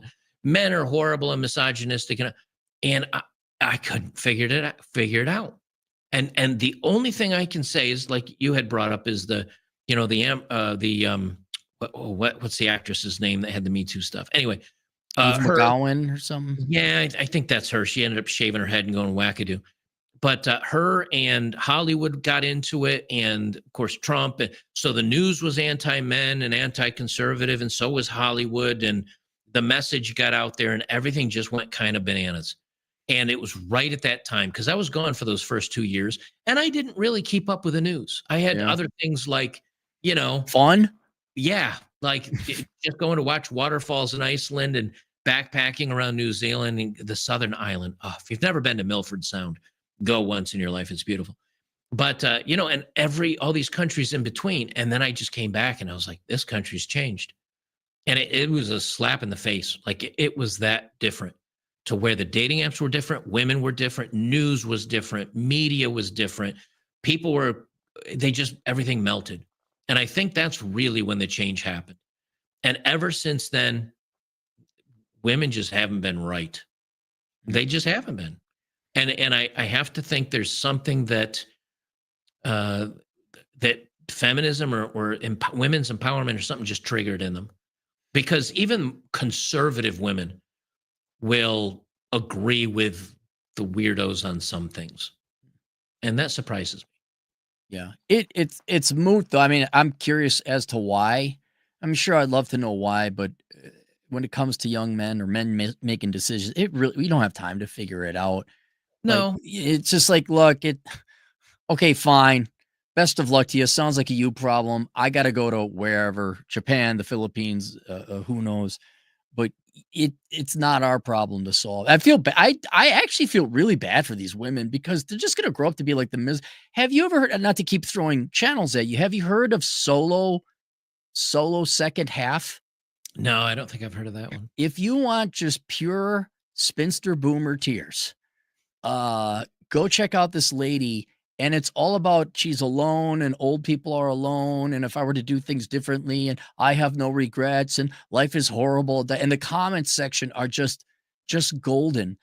I'm like, and again, I'm asking a lot of women, like, can you not make the connection to these goddesses of feminism? Like Ruth Bader Ginsburg never smiled in her life. Hillary Right. Clinton is miserable. Like, Yeah. you look at these young guys, like, you don't have to go down this path, but it's not men's responsibility or obligation to do so. They can only react, and it just gets Right. tiring trying to reason evidence with women. But I think we're beyond that point now. Oh, by far. I mean, and this is something I mention in a lot of my videos, and I think I've got about 3.5% of my views on my channel are women. But when you have a video that's watched 100,000 times, it's 3,500 women that are listening to me speak. And the one big thing I keep saying many times is, I may not come out overtly and say this in every video. It's not the guys. The guys are reacting to the market. The guy here's when women set the dating market, women set the rules. If every woman required a flower to take her out, men would show up with flowers every single time. It would just become a pattern. And if you showed up without a flower, a woman says, "Where's my flower?" "Oh, I was running late. I didn't get it." Well, no date for you. It would become part of the dating law, as it were. And what women have done today is women used to require dinner and flowers and taking her out to the movies and getting to know her, and she'd get to know you, and you'd agree having a relationship, and then you'd get to the bedroom. Now women are like, you up to the hot guy in Tinder and smash. You want to smash, and so the women have set the rules of, to getting my pants, you have to be attractive, and you need to show that you're desired by other women, and then you get to smash. And when that's the rules, the guys are going to go through it, and the bottom 80% of guys aren't. But this is the important part. It's the women that have made these rules. And it's the women that have to change the rules. The men aren't. If I just decide, or you decide tomorrow, well, the rules are this. If I take you out to coffee, Double D's only. right, like if I take you out to coffee, you got to show up in the next date in a little black mini dress, and we'll go out to dinner, and then you got to blow me in the car on the way home. That's never happening. Like, guys do not make the dating rules, women do. And it's going to be women that have to say, I want you to treat me well and be polite, and I'm not going to sleep with you until we go on a few dates and I realize you're the right person for me, and then we become boyfriend, girlfriend, and have a serious relationship, and then you get to smash. It's women that have to make those changes, and they won't, and they aren't. And I was going to say, right, because of that, when everything goes to shit, when everything falls apart, the nice thing that makes me sleep like a baby at night is you can look at women and say, it's your fault. It's your fault. And young men know this, and young men realize it. And so we're just reacting to the market. And if the market shuts you out, if the market is ridiculous and you're not of that type of man that can, get where you need to get, then you just go overseas, or you go to bed at night knowing, well, it's not my fault. Like, they're the ones that messed all this up, and they're the ones ultimately that are going to get punished by it. And how many times, I'll get on my rant here, but how many times are these women out here saying, men don't ask us out anymore? Men, why don't men do things? Why don't men, there's no chivalry. Men don't get out of the seat. We're equal. Why would I get out of the seat for you? I, Why would I I bring you why would I bring you flowers when a good-looking guy just says smash question mark on Tinder and you're going out with him? You change the rules. We're just playing by them. And the rules right now state if I'm not of that, percentage of men that is highly desirable by women, I'm not going to try. I'm not going to waste my time. I got better things to do. And then women cry because men just want to smash or men aren't interested. They set the it rules. the the deafness that men have gotten, like, for decades, men have been trying to negotiate and explain and argue with women, but I think we've reached a point of apathy Oh, where completely. men just don't even care. And I hate to sound bigoted or whatever, but I've slowly come to the realization that you're not going to get women to be empirical or to make a change in choice. I'm sorry, ladies, you've been conditioned to be this way. Feminism and media and the schools have conditioned you to be this way. And guys, for the longest time, because we cared, have been saying, hey, love, family, kids, be in shape, super happy, sexy, fun time. Only to get yelled at like you're degenerate and you're shallow and you only want one thing and we're not objects. We're not going to have any fun. Blah, blah, blah, blah, blah. And after a while, especially after the divorces, I mean, I've never gone through it, but I mean, that's gotta really demoralize you. I think a lot of guys, both young and old, are like, "Fine, we're done." They're not even arguing with you girls anymore to help bring you, maybe see this side or come back because they care. I think there's like, "No, this is n we're not gonna make any progress with them." Uh, Oh, they've th yeah, it's I don't think they're capable of thinking of another side or critically following through on, decisions and consequence number 1, consequence number 2, consequence number 3. And so I think guys have just given up, and it's exhausting, truthfully. Like, did you ever see them Fresh and Fits shows or the whatever podcasts and the girls oh and yeah. then they're Oh yeah, it's the completely. it sucks your soul out. Like, you're not getting through to these people. So I Right. see guys throwing up their hands and just leaving. It's a logical conclusion. Well, I did a video just yesterday, and my thumbnail it just says it's game over. Because that's what it is right now between politics and women are now like, oh, you voted for Orange Man bad. Well, I don't want to date you. That's Mm. not enough. It's, oh, you didn't vote at all.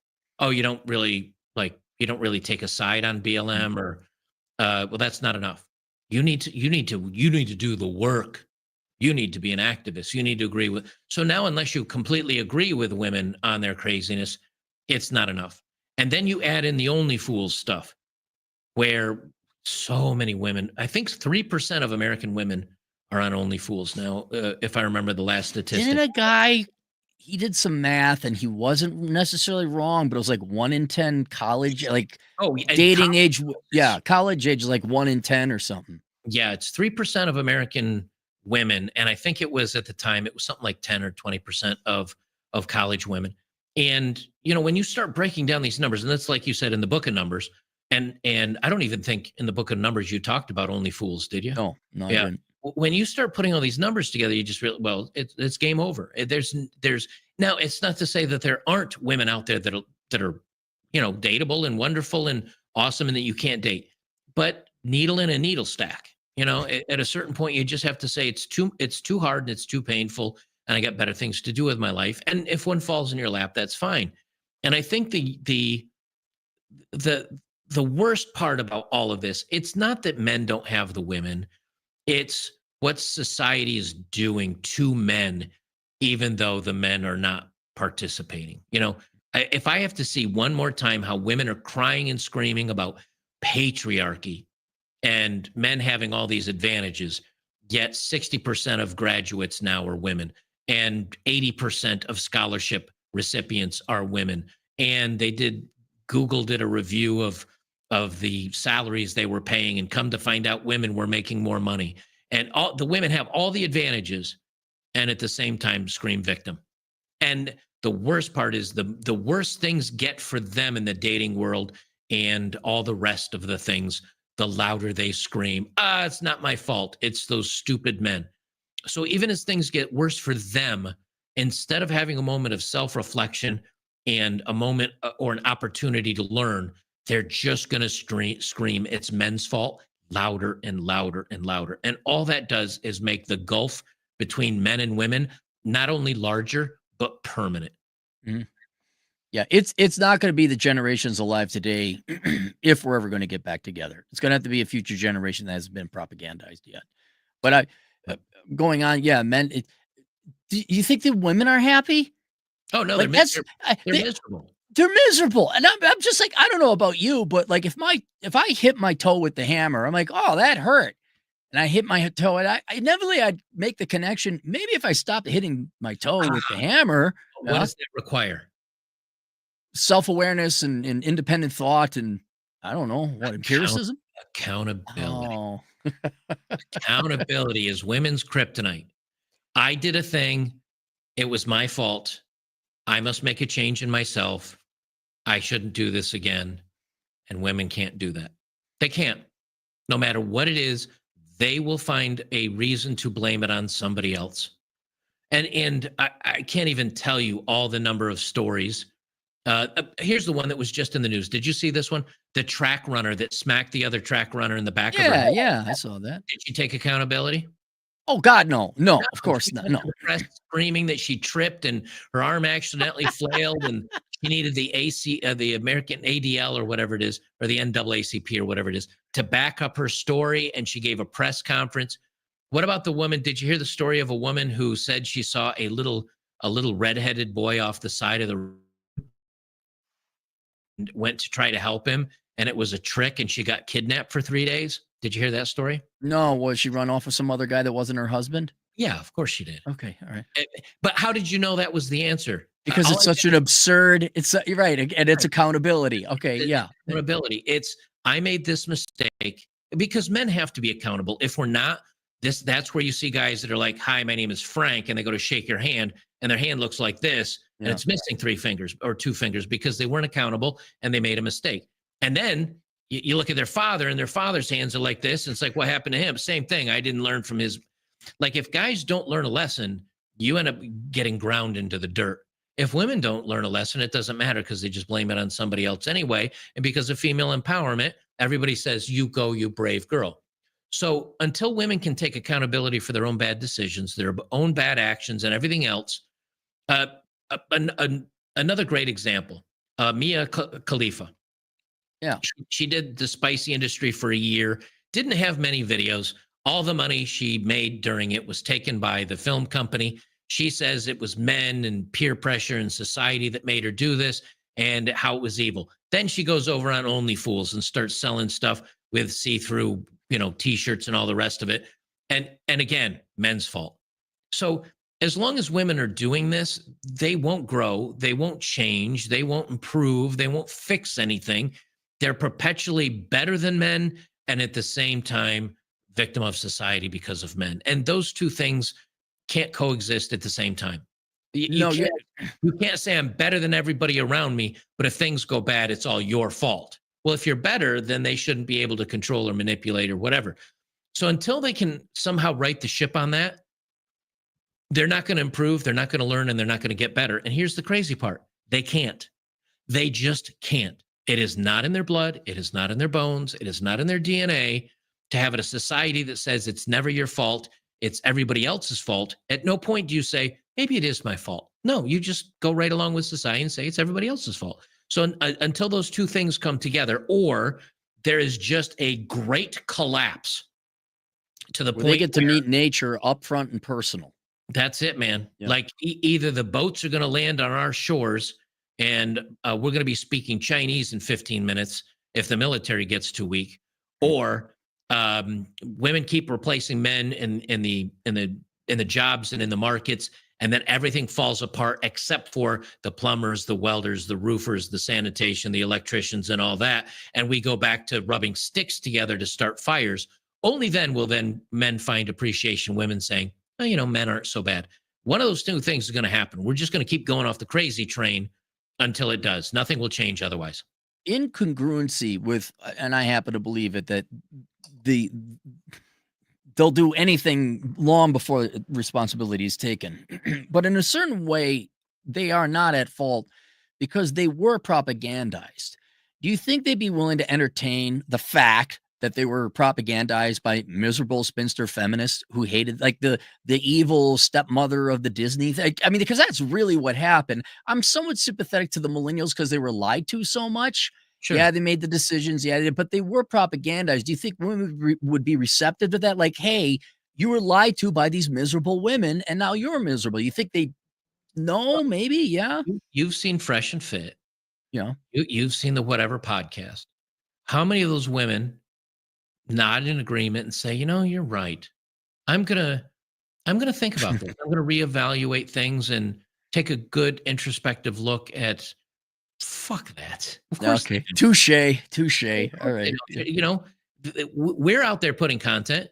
If a woman was saying to men, guys, here's how you could improve your lives and have success at dating and get women, and here are the things that women look for.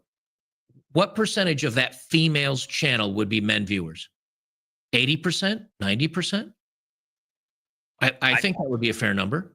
Yeah. Okay. No, Go ahead. What were you going to say? no, I was going to continue on. I'm just agreeing with you. Yeah. Okay. So we have men's channels. We say to women, we don't like you being on OnlyFools. We don't like you doing this. Here's why here's what you need to fix to find yourselves men that won't just sleep with you and dump you, and to find a man that would put you on a pedestal.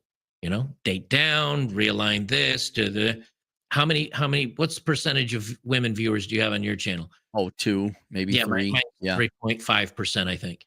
So are women listening? No. No, no. And there's nothing you can say to make them listen. That's the irony, because they've been told from the ground up. And the difference is when things don't work out the way we want, that was our red pill rage. That was like, the system lied to me. And you have this epiphany where then you come across people telling you what happened in your life and how things happened. And you have to say to yourself, okay, I was lied to. I got manipulated. I go through my rage phase. And on the far side, it is, okay, how do I understand what happened to me? How do I understand women? What am I going to do with my life now? How do I improve it? How do I move on? How do I grow? How do I adapt? That's what men have done over the last, 10 years, with 20. stuff. Yeah, maybe even longer. Okay, but you've got pearly things out there. Not that I'm a big fan, but you've got pearly things. You got Jebediah, or not Jebediah. What the heck's her name? I forget her name. I was just looking at her anyway. Jaleel, yeah, I know her.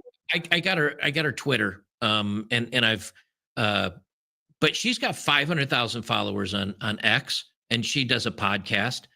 And I can't remember the name for the life of me. But you got pearly things. You've got other women. Jedediah Bila, maybe that's it. Somebody just said. But other ones are saying, you've got Eden.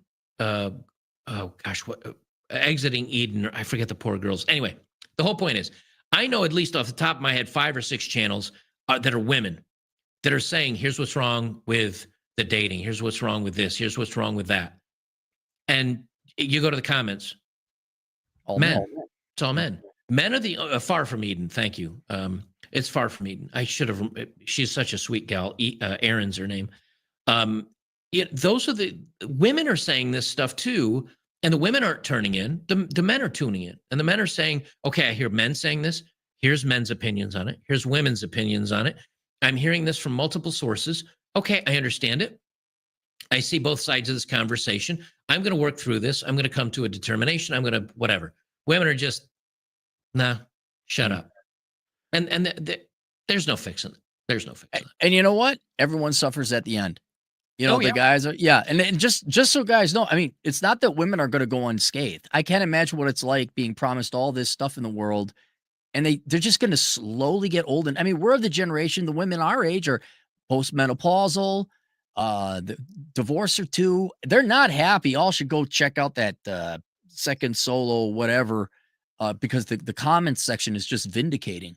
But no, it's really tragic and sad. But you know whose problem that is? The women's. It's their problem. Yeah, we got stuff to do. We got to go. And I think that's one of the most important lessons is I would just stop trying to argue with these women and try to deliver what they want. That's a fool's errand. Sure. You just got to say, this is not possible. This is not feasible. And it may sound drastic, but it's way better than sticking around here. But yeah, I would absolutely be going overseas. But you're right. Yeah, I don't think they would, even if we were to give a concerted effort of, hey, your feminist leaders told you this shit and it's all lie. You're right. They wouldn't unbelieve it. They would not question it. And let's say that men and women will suffer equally through this separation and this difference in the world. Men suffer early because when you're a young man, you've got lots of testosterone, and boy, you want to just about bugger everything that moves, and you want to date, but you've got nothing to offer. And that's when a young man does his suffering, because he doesn't have anything to offer, and he's got all the energy and everything else. And as he grows, he gains more, and he will get to an opportunity where he can date. And unlike generations of the past, you, I, others of our age, that was when we hit our height of power, was 30-ish years old. We could date in the 20s. We had a decent job. We started getting our lives together, things like that. And that's the last phase for many guys, 30s, that once they get up to 40, they realize, okay, that's over. But that leaves your 50s, 60s, 70s. Everything's going to be better from here on out. Like, low point is probably early to mid 30s for a man. When's the high point for a woman? Teens, 20s, early 30s, up to 40-ish. The difference is they've had an easy life up till then. It's been easy road. Society appreciates you, feminine empowerment. You're at the height of your looks and everything else. And then what do women have in the second half? Well, they have knowledge, and they have money, and they have power, and men don't care about any of that. They've lost their youth and their beauty and their fertility and all the things men want. So women, they get to the 40 and they're like, it's over. Like, the whole way that they've done their lives is gone. And now here come the hard times. Where for men, I went through my horny days in my teens, and I didn't have any women, and I didn't have any money, and I didn't have any women. And then things got a little bit better for me, and I still didn't have any women. And then I got to the height of my power, and I had a couple of women, and they were kind of horrible. And now I'm 40. Men still got a trajectory going up, because they can make money. They're still good. And men are happy making money. Men are happy working. Men are happy going for that job promotion. Men are happy, and they've already been through the slog. So now it's like things start happening for you, and money, and my resume is a little better, and I can change jobs a little easier, and I can afford to travel, and I've got a little bit more of a foundation. So from 40 on up, men are sailing. Women have it easy until 40, and then everything's cut out from underneath them, and they just go, sagging, wrinkles, age, and you know what else? Huh. They don't know why. Well, exactly. It's maddening to them, because I've seen a couple where it's like they really think that they're just 25 forever. Yep. They really think that, and it's like, you're right, and I think that's the hugest punishment, is you're confused. You don't know why. It absolutely has to be maddening. Yeah, and where we have the advantage as men is that our first half of our life is a slog. Let's just say you live to 80. Up until you're probably into your 30s, and things start coming. I didn't have my first really good job until I was into my 30s, where I said, this is good money. Like, if I feel like going out and buying a new car, I don't have to, do the math down to the last nickel when it comes to the car payment. I can go out and I've got most cars I can choose from. But that didn't happen until you're 30, 35. And so the last half of your life as a man is a lot closer to easy street if you're healthy, like you're mentally healthy, and you've got friends, and you've developed, a job that you love and things like that. I think young men see that, and they're going to be prepared for that. Like we were talking about with the job and the adventures and things like that. Women have easy street right up until the end, and then the carpet gets pulled out from under them. I often do, probably about once a month, I do a video on this woman named Yana Hawking in my chat. I know her down in Australia. Yeah. My chat's going to blow up but the whole point is, Yana is 40, and she's been an attractive woman. She got a nice set of cans on her. She has for all her life. And just recently, in her last couple of articles, she said, so I asked this guy out. Well, why would she be asking a guy out? She's never done that before. She just sits back and looks pretty and and then has her pick from the men. Well, she had to ask a guy out. She's 40. Gravity's showing up. The wrinkles are showing up. And it's the opposite of click your heels 3 times and go home like Dorothy. It's click your heels 3 times, take off your bra, and your tits sag 4 inches, and the crow's feet are showing every time you smile now. She's now hit the hard road. Mm. Well, when you have that easy 40 years and then it's all magically gone, you don't have the personality, you don't have the ability to talk to people, you don't No have character. the humility. Right, you have no character except other than look at my boobs and you smile. Men have to develop all of that, and even if it gets you nowhere, you've still got it in your back pocket. And then when you go to interview for jobs, or you've got some money and you've hit the gym a little bit and you want to flirt, whatever. And I'm telling you, man, we all go through it. The difference is men on the back half of life coast, and women are just lacing up their boots to do the work at 40. And it's going to be I cannot emphasize enough also the sanity, like knowing you're not crazy, knowing it's not you. Like, and the internet, and you know what's sad? It's almost a self-fulfilling prophecy. You know, here I like to give everyone a fair shot. But you're right. We could, and we have. You could tell women all day this, they're going to reject it, they're going to refuse it. And it's like, okay, but that's going to make you sane down the road, but you're going to refuse that. Guys actually listen and are receptive. If for any other reason, like, yeah, that's what I'm experiencing in the real world. This theory explains empirically what I'm seeing. And going forward, like the guys get it. And I don't know about you, but I just turned 50 and my 40s were great, man. Oh, and yeah. I don't say that like, yeah, I did it just to piss you off. No, I like the 40s were great. And dude, the 50s are even going to be better because I have less work to do. Right. And it's just, yeah. But at least, you know, like you figured it out and you get that solace that comes with it. But gals will take it to their graves. Ruth Bader Ginsburg still hated men until the day she died. And you know what's funny is that, you know, when I first started doing my videos, I raged against women, and I want men to protect themselves. But I'd say in the last few years that I've been doing videos, and I genuinely mean it, you know, because I tell the guys, look, it's not, you know, it's not you. And I don't really have that many women listening. So when I talk, I'm mostly telling the guys, here's how I feel about women, and maybe you do too. I don't want women to do this anymore. I don't, you know, they always say like, oh, men love women that are on Only Fools, and men love easy women, and men love, well, kind of, yeah, when we can have a little bit of fun, but that's supposed to be the exception, not the rule. And what's happening is because women are doing this, it's breaking women. And then women are getting into HR and nursing and these positions where they're in power over men, and they absolutely destroy men. Or women are absolutely miserable assholes to deal with, and we get tired of dealing with them. And so I want women to improve to A, not be the bitter, awful people they turn out to be after they're post 35. And number 2, if they'd straighten up themselves, I think they could be happy, and more men would be happy. Mm-hmm. We could come back together again and make some sanity out of this. But the women refuse to participate. That's what just blows my mind the most, is that we're sitting here saying, we don't want you to have high body counts. We don't want you to be insufferable to us. We want you to be kind and sweet and feminine and nice and not be alpha and let the man rule the roost, or at least, you know, 60-40. And at no point are women like, well, okay, let's meet in the middle on this. Women just look at you and say, no. And there's nothing we're going to do to change them. And that's the worst part of it, is that we're giving them what we need. I'm not even telling a woman, you need to be this. We're just saying, this is what we like. This is what we don't like.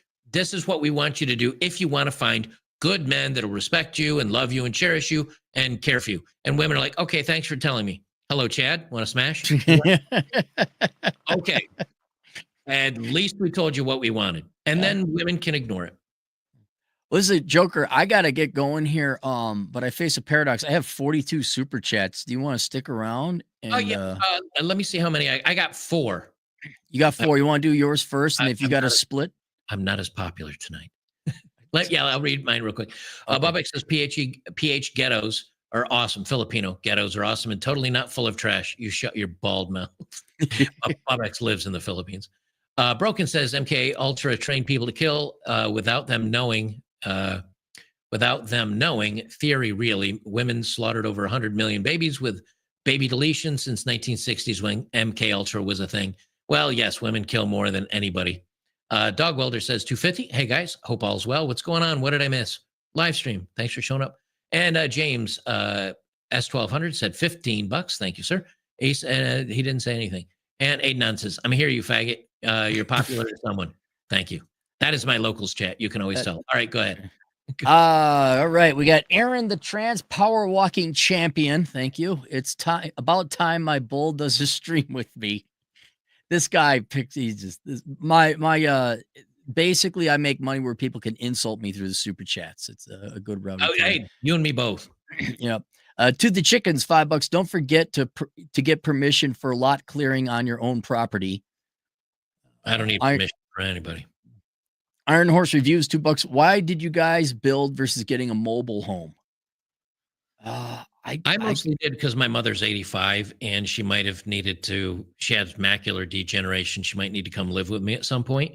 And I wanted a home she would feel comfortable in, and I needed a studio and all this other stuff. So that's why I did it. My girlfriend is with me and I need a recording studio and just needed the room. And it's, yeah, I'm not against a mobile home, but it would be, they're too linear. If I was single, yeah, absolutely. Probably have a mobile home. Ed Frothingham, $2. He says, hello. Thank you. Dung is fun. $2. Goodwill or Helping Hands in big cities. Nice stuff. Oh yeah. For furniture and stuff. A Pringles can with Vane. He's changed it. He's Kermit the Frog now. $5. Holy shit. The rare Cappy Joker collab. Gentlemen, thank you for both of what you do. Note, offer up plus Facebook Marketplace, cheap coat paint like new. Okay, so that's a good place to find some furniture. Reen Schwartzer, $5. My two favorite guys who preach facts and reality. No white girl blood on tap here. Don't forget communist Hure. That was gold and boomer chick vid. Okay, Reen, why don't you email that to me? Zeke, Zeke, where have you been, man? It's good to see him. He's back, $20. Glad to catch my two favorite leprechauns on the internet streaming together. Been watching both of you for years now. 22-year-old male myself and have the right knowledge to get ahead in life. Thanks to you guys. Keep it up. See, that's what I'm talking about. Like Zeke, he may not like the world he's gotten born into, but he is nowhere near confused or susceptible to being hoodwinked. I think he's way more based because he tunes in. I think a girl's going to suck him off one time and he'll fall into that trap once. I don't know. I mean, there's no way we're going to measure it, but he stands a better shot than we did, right? Very true. Okay. All right. Wet Willie's wetter water. $5. Self-worth comes from discovering your limits and pushing them further away inch by inch. Correct. Free gender, $5. We need to stop saying ladies are made with dieting, working out, and pleasant attitudes. If you can get them to do those three things, you'll be a trillionaire. Reed Schwartzer, $5. Aaron's face from Michael Sartain's podcast is my new favorite meme. Did you see that video? Is that one where your soul was leaving your body? Yes, that's the one. I don't know what they were talking about. I forget. But these women are just prattling on, and he's like, Yeah, just if you want, you can watch. It's just horrible. It's just horrible. It just looks like he wanted to find a long rope. I did for them, not me. Dung is fun. $2. Pawn shops are great for tools, building furniture. Glor Fidel, $2. Semen retention will create challenges for you. I've not had a trouble with my vasectomy. I've had it for, it's going to be 20 years coming up here pretty soon. Let's see, how far am I on mine? 17 years on mine.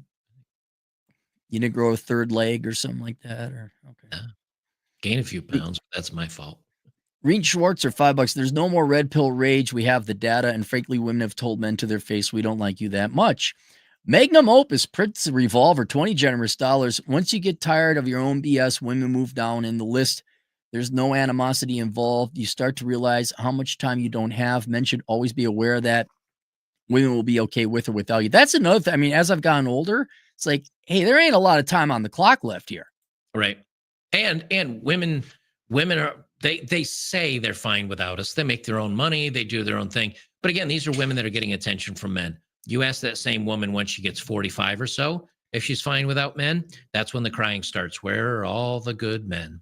It sounds like a them problem. Boo Boo, 50 Philippine pesos. I'm gonna super chat in here. It's cheaper than Rumble. Lupton Pittman, 10 generous dollars. I hooked up with a smoke show grad student a few times. Then somehow our conversation revealed that she didn't know the difference between Austria and Australia. It totally killed it for me. See, then your libido starts to go down a little bit there, man. We're different. If you're just talking about a hit it and quit it, I don't care if she doesn't even understand Australia exists. Who cares? I've 3 gals talked themselves out of me. Like I was like, I can't do this. Biscuit, $2. Come on, guys, give the big girl a chance. No, I need to be physically attracted to the girl. Yep. Glorfindel, $2. Women will always be available. They will adopt. Bill Smith, $5. U.S. women make up 5% of the Earth's females. There's literally 500 million single, petite, thin, beautiful females around 5 feet tall in Southeast Asia.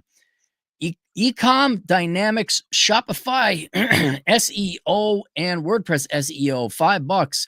Foreign women are greater than American women. I trade US dollars for cheap living, get tax perks abroad, and love life in Mexico City, safer and better than people say. I've always been fascinated about Mexico. I just want to ride my bike there, but like, don't go through Sinaloa or whatever. You better fly there and take your bike and only go in certain areas. Yeah, but I want to take my bike. That would be because it's just I've ridden a little bit into Mexico, and I could ride all day.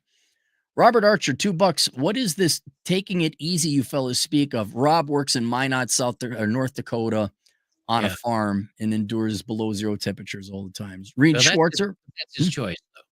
He could get a job. No, he's compensated. Reen again for $5. Mainstream media is dead. They still haven't solved the Scooby-Doo mystery yet. We don't have time to listen to them. Robert Archer, our North Dakota agent in the field. It's calving season, and I need more coffee. Farming waits for no man. Have a good evening, Mr. Cappy and Joker. All right, get a good night's rest there, Robert. Potato sauce, 2 Australian. Clary's test on Joker's Mrs. Yana Hawking. She's got to have a worthless degree. I don't think she's ever worked a real job in her life. I don't necessarily think she came from wealth, and it's debatable what she's doing now is real work. I'm going to give her a score of 2.5. No, I don't want to have a beer with her, and no, she should not run for office. Reen Schwartzer, $10 again. Joker, I'll disagree. I think younger men are going to be out of the game so fast they won't make that mistake. Cappy did a video after about 10 approaches, and they are out of the game. Cappy has that data. I'm trying to remember the 10 approaches. I mean, I understand guys are not necessarily going to go for it, but it happens. You're in a line at the grocery store. The cashier's cute. She smiles at you and she says, well, blah, blah, blah, whatever. If you change numbers with a girl and you decide, hey, well, we'll see. Even if you start out negatively, women have a great way of worming to the point where you think, hey, wow, I might have a unicorn. This is different than anything and now she's got another dude's dick in her mouth. Everybody gets suckered at least once. I remember the video Reen's referencing. What I'll do, I'll send it to you. I'll Twitter it to you. You would find it interesting because it's a little bit of new economic data and thought. Anthony Vader, 50 generous dollars. Is he from your channel? If he is, it's by a different name and local. So I think he's been here a couple times. Thank you very much for the $50. Longtime fan, guys. Keep up the great work. Thank you, Anthony. Really appreciate the donation. Potato sauce, 2 Australian. Cappy for president, Joker for VP 2020. Why does the younger guy got to be the president? Shouldn't you be the president and then I be the vice president? Hell no, because the executive orders I write, I'd be assassinated about 3 hot minutes. Okay, well then I guess I would be president, so it wouldn't really matter. That's right. Petar Stoyanov, 50 Bulgarian levs. Hi, guys. The only functional relationship in Bulgaria and Romania are with women who are strongly political, anti-woke, or very strongly practicing Christians. All others are brainwashed or literally hewers on Telegram. 1 in tier 10 here is married. So things have changed since 2018 that you were there? Well, I mean, we travel around. Bulgaria and Romania, again, that's kind of like along with Ukraine and Russia, that whole Eastern bloc, it's very much like if they're either the girls work in the streets or like you're going to meet the family before you get to lay a finger on anything, if you know what I mean. So, yeah, very conservative. But if you're looking for a wife and kids, it's kind of what you want. Okay.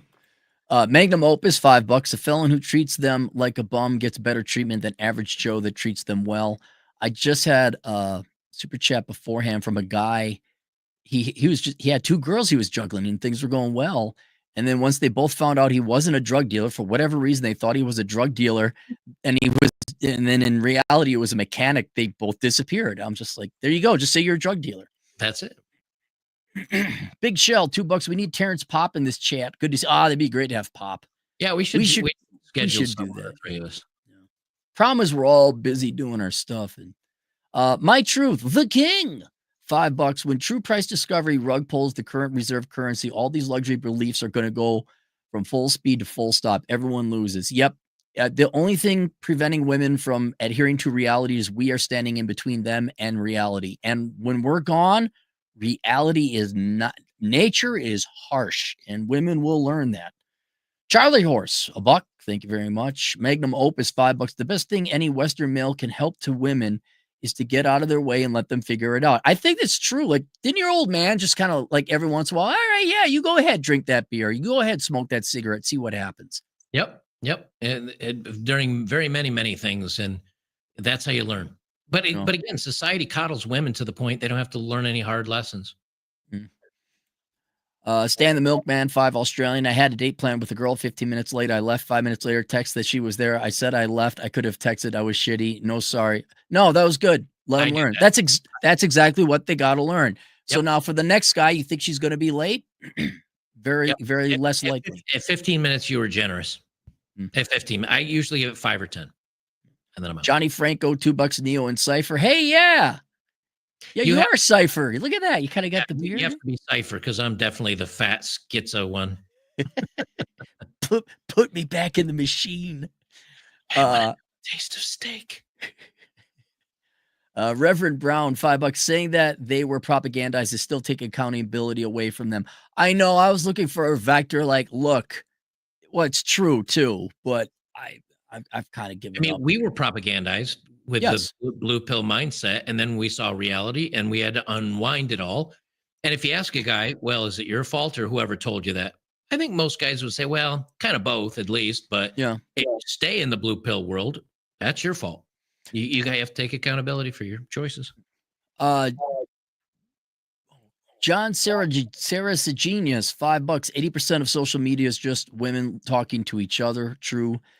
Killadilla, $10 generous. This is the best live stream in the history of live streams. Joker, Cappy, do this more often, unless it's the lack of frequency that makes it so great. Absence makes the heart grow fonder, they say. It's just time, man. Like, you built a house. I built a house. I have so much furniture and crap. I got to build a lawn. I'm living in a mud pit. I literally, they cleared the forest floor and grazed all the trees. I'm like, if it rains, I'm walking in this much like clay.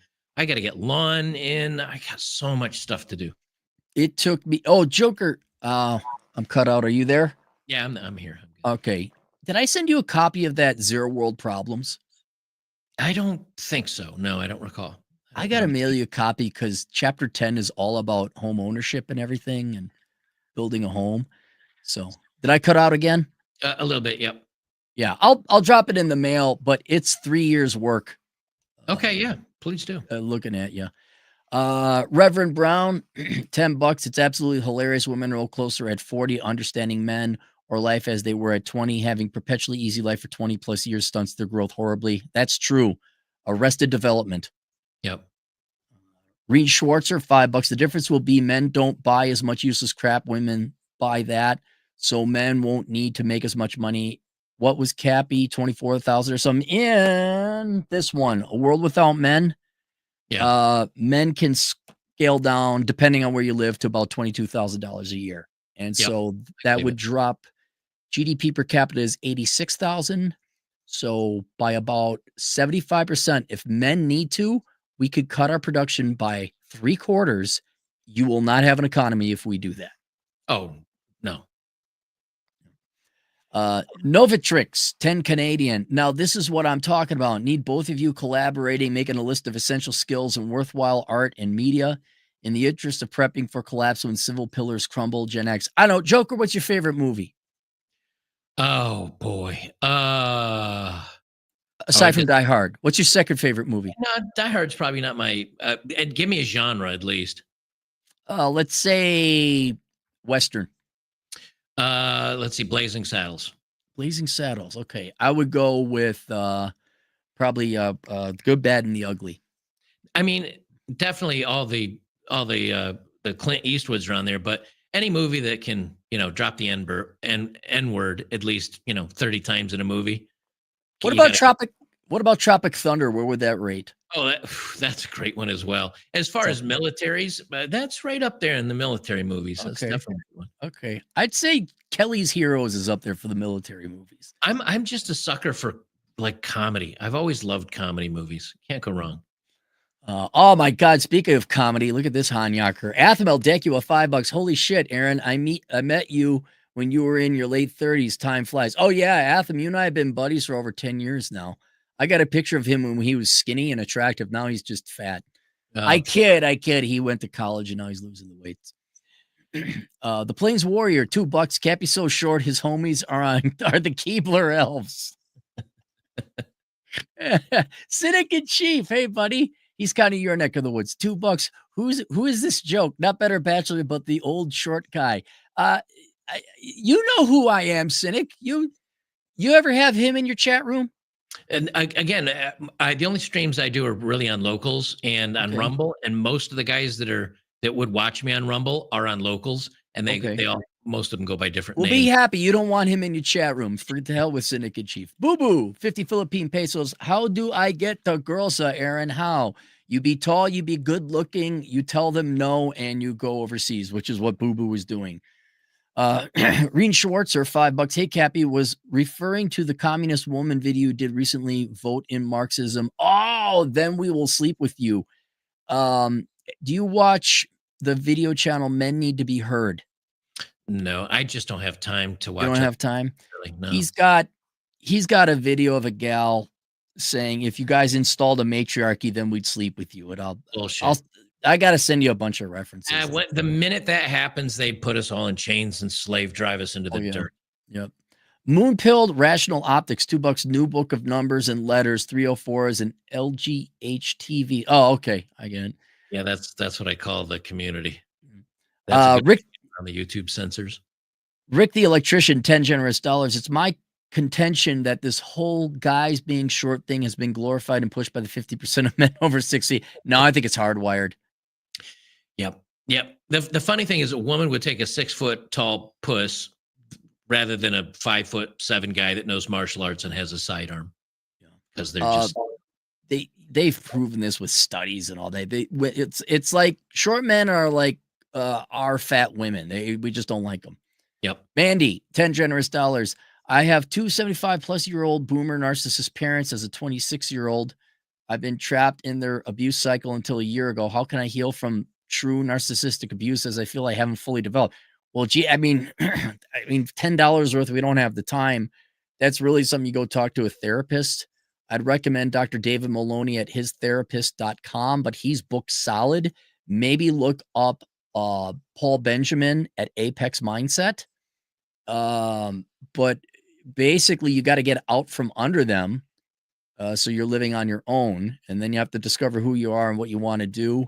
And you need to work and talk to a therapist. That's basically all I really can recommend, because I don't know how one goes through recovering from all that much of a broken home. I would recommend a male therapist over the age of 50. Oh, yeah. Pissed off grizzled vet. Because they went through schooling and all that before they got into the woke and the feelings and the fifis and all they'll make you do the work. They learn the old book smart way and not the let's get in touch with your inner child. They'll put you through the work. Old dude. I was pissed off grizzled Vietnam veteran. I'm like, that's the guy I want to listen to.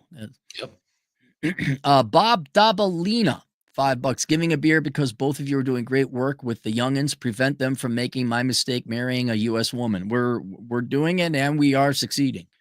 Burbshide, 5 Australian. Speaking of male feminists, white knights calling people incels on the internet always seems to have a physiognomy that suggests cognitive dissonance. Male feminists say, yeah, they do got to look, don't they? They assume because you have something critical to say that you don't have the love and or touch of a good woman. Yeah, that's the only comeback they have. Matt Baker, 87, 10 Canadian. Totally get it, guys. When you find the needle in the haystack, you got to lock her down, though. Replacement theory and population collapse is real. My two favorite fellas chatting up. Keep it up. There is Yeah, no that, locking it down. yeah. And you know that. Go ahead. Sorry, I was just gonna say you can never. There's no way to lock down a woman. How do you lock her down? Marry her? No. Have kids with her? No. You don't. You be the best guy you can be with her, and that's as close as you're gonna get to lock it down. But don't do it legally, because then she'll take half your shit. The only way I can add, only thing I can add to that to lock them down, just make it abundantly clear to them: you fuck up, I will leave you. Oh yeah. Like I found that to be like there's no commitment. You earn my presence, and if you fuck up or fuck up a lot, it's like no, I will leave. Yep. That's the only thing that'll keep them around. No second chance. Replacement theory. Samson Joshua, $5. Did you see a video about a guy who has no bills and lives in a shed? Guess he found a way to evade taxes until the IRS finds a way to get to him. Well, he's going to have to work or produce something. Rick the electrician, $10. There's also another underlying issue of white men seeking race loyalty. And there's a large group of men who won't touch a woman once she goes outside her race. And that group of men is big. I think I was hearing something about China that's huge. Like if you're in China and you step out the side, the Chinese race, the men will have nothing to do with you. There's a little bit of that here too. I mean, of course, you see the memes and stuff flying on X where a woman's sitting there on a dating profile with her, half black kid in her lap, and everybody calls her a coal burner, and it's like, gee, I wonder why you're single. I mean, that happens. I think that happens everywhere, though.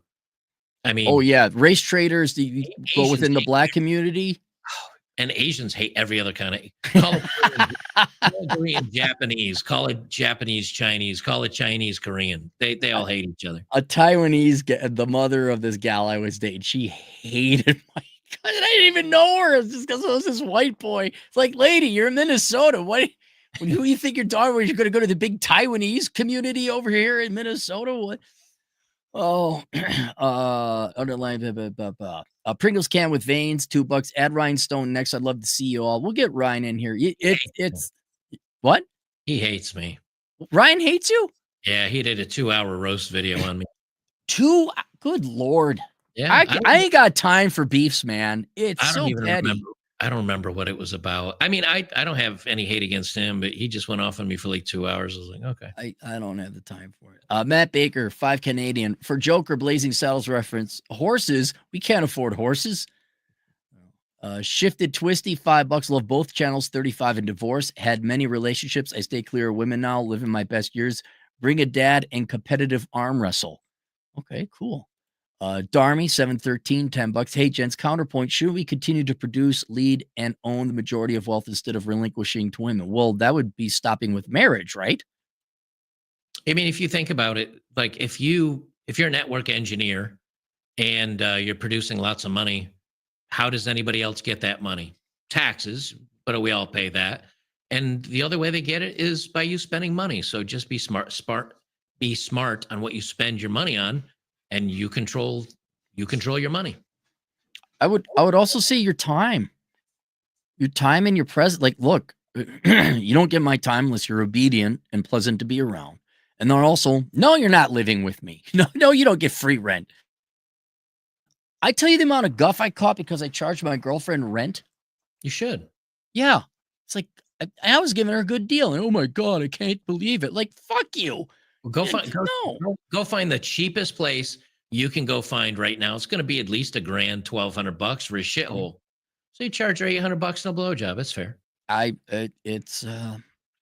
And I can actually say my girlfriend is strong and independent. Novatrix, 10 Canadian, went shoveling snow at families, found out what it took to woo the girl next door. BMW and 6 foot tall. That's simple. How can 5'9" midgets compensate starting a band, successful gambling on the stock market? Joker, you and I are shorter guys. What do you recommend? I got my opinions. Mine was be in good shape, be financially, be comfortable, know how to dress nicely, and be the funniest, most interesting guy in the room. If you can do that, you will get attention. That's all there is to it. Mine was stay in shape, ask out a lot of girls, and then ballroom dancing was my in. In other words, be a situational alpha. I thought you were gay, so. No, not these girls. I love ballroom dancing. Would you like Hey, to? you know what? You know what? I'll go do it. I mean, we're not talking the waltz or some lame ass shit. We're talking like salsa and swing and tango, like James Bond shit. I look good. I got laid a lot through that. Yeah, it's the trick. Would you like to go out with me? I do salsa dancing. Yeah, okay. You know what? You know what? One of Then you these days, I'm gonna come on down there. We're gonna go to Nashville or something. I'll find a hootenanny and I'll tear up that floor, and then you'll be like, "Oh shit, yeah, he does know what he's doing." That's I'm sure the ladies over 55 love you. wow. Okay, you're gonna go that, huh? Do you want to promote your channel? Not that most of my audience doesn't know who you are, but in case Uh, there's some people who don't. on Rumble, I am Odd Man Out. I changed away from the Better Bachelor moniker just because I'm doing news stories and other stuff too, and I wanted to branch out because I'm at a certain point. It's like I want to talk about other shit than just fucking women all the time. So Yeah. on Rumble, I'm Odd Man Out, and just go over there and there's a little join button on Odd Man Out that'll leapfrog you over to my Rumble community. But we got a huge, or excuse me, not Rumble, locals community. We got a huge locals community. As a matter of fact, I'd say half my streams have more people watching on locals than Rumble. So it's behind a paywall. So we watch movies. You got to come for a movie night, by the way. I do. I got time to do it again now. I used to come there, 6 months ago, but now now I'm Well, back. if you want to, instead of just showing up and posting in the comments, you can be a co-host. Will you please wait for that thing?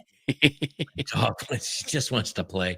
But instead of coming as a viewer, you can jump on and be a co-host with me, and I'll play some stuff. We can Mystery Science Theater 3000 roast the shit out of it. But yeah, we do movies, UFC events on Saturdays and football and all that. That's at betterbachelor.local.com. But yeah, just go over to Odd Man Out. That's where I do my you'll see a little picture of a light bulb. And that's where I do my streams. Get off YouTube though. Fuck YouTube. Cool. For all you here, if you would kindly subscribe to the channel. If you're not familiar with me, my name's Aaron Clary. I got this. I do Asshole Consulting. Books germane to what we've been talking about, World Without Men, an analysis of an all-female economy. And yes, it would be a bunch of skulls. And Joker, take a look at this. You remember that? Oh yeah, the Better Bachelor edition. Better Bachelor edition of the Book of Numbers. This is the fancy one where you did it. Sent me. I got it. I got it somewhere locked away in one of my containers. So once I get a bookcase here behind me to decorate, I'll put it up on there. And you wrote the intro, which required just a touch of editing. I didn't. I basically was like, "Here's some thoughts I have," and you're like, "Let me fix this shit." He wasn't lying. He writes like a monkey with writing with a dead foot of a rabbit. That's how I write. I don't even know if it was that good. But no, he wrote this. I said, Joker, write an intro for you. Oh no, I'm a horrible writer. I'm like, nah, you're not that bad. He's just being modest. Then I get it. I'm like, holy shit, this is horrible. I told you. I'm an honest man. If I say I can't write, I can't write. Let me tell you. All right, we got one more super chat, then we'll go. Boo Boo for 50 Philippine pesos. Joker's local is gay and tardy. Love it. Okay, so that's got to be Bub X. Oh, I bet you it is. It's probably Bub X over on my channel because I know he lives in Philippines, and that's how he spells gay because he's gay. So that's him. That's him. So RNJ Dub $10 more. Let's ask Tom Likas about the ballroom dancing. Oh God, did he say something about ballroom dancing? Who knows? All right, that's it. Joker, thanks for having me on, man. I really appreciate it. Yeah, bud. Thanks for. I'm going to drop off, guys that are over here on Locals Rumble. I'm going to read the rest of your super chats, so don't go anywhere. Thanks for having me, bud. I appreciate it as always. And yeah, we'll do a movie night or something. You can come over and roast some crazy movies over on the channel. So cool. All right, I'll see you, Chief. We'll see you soon.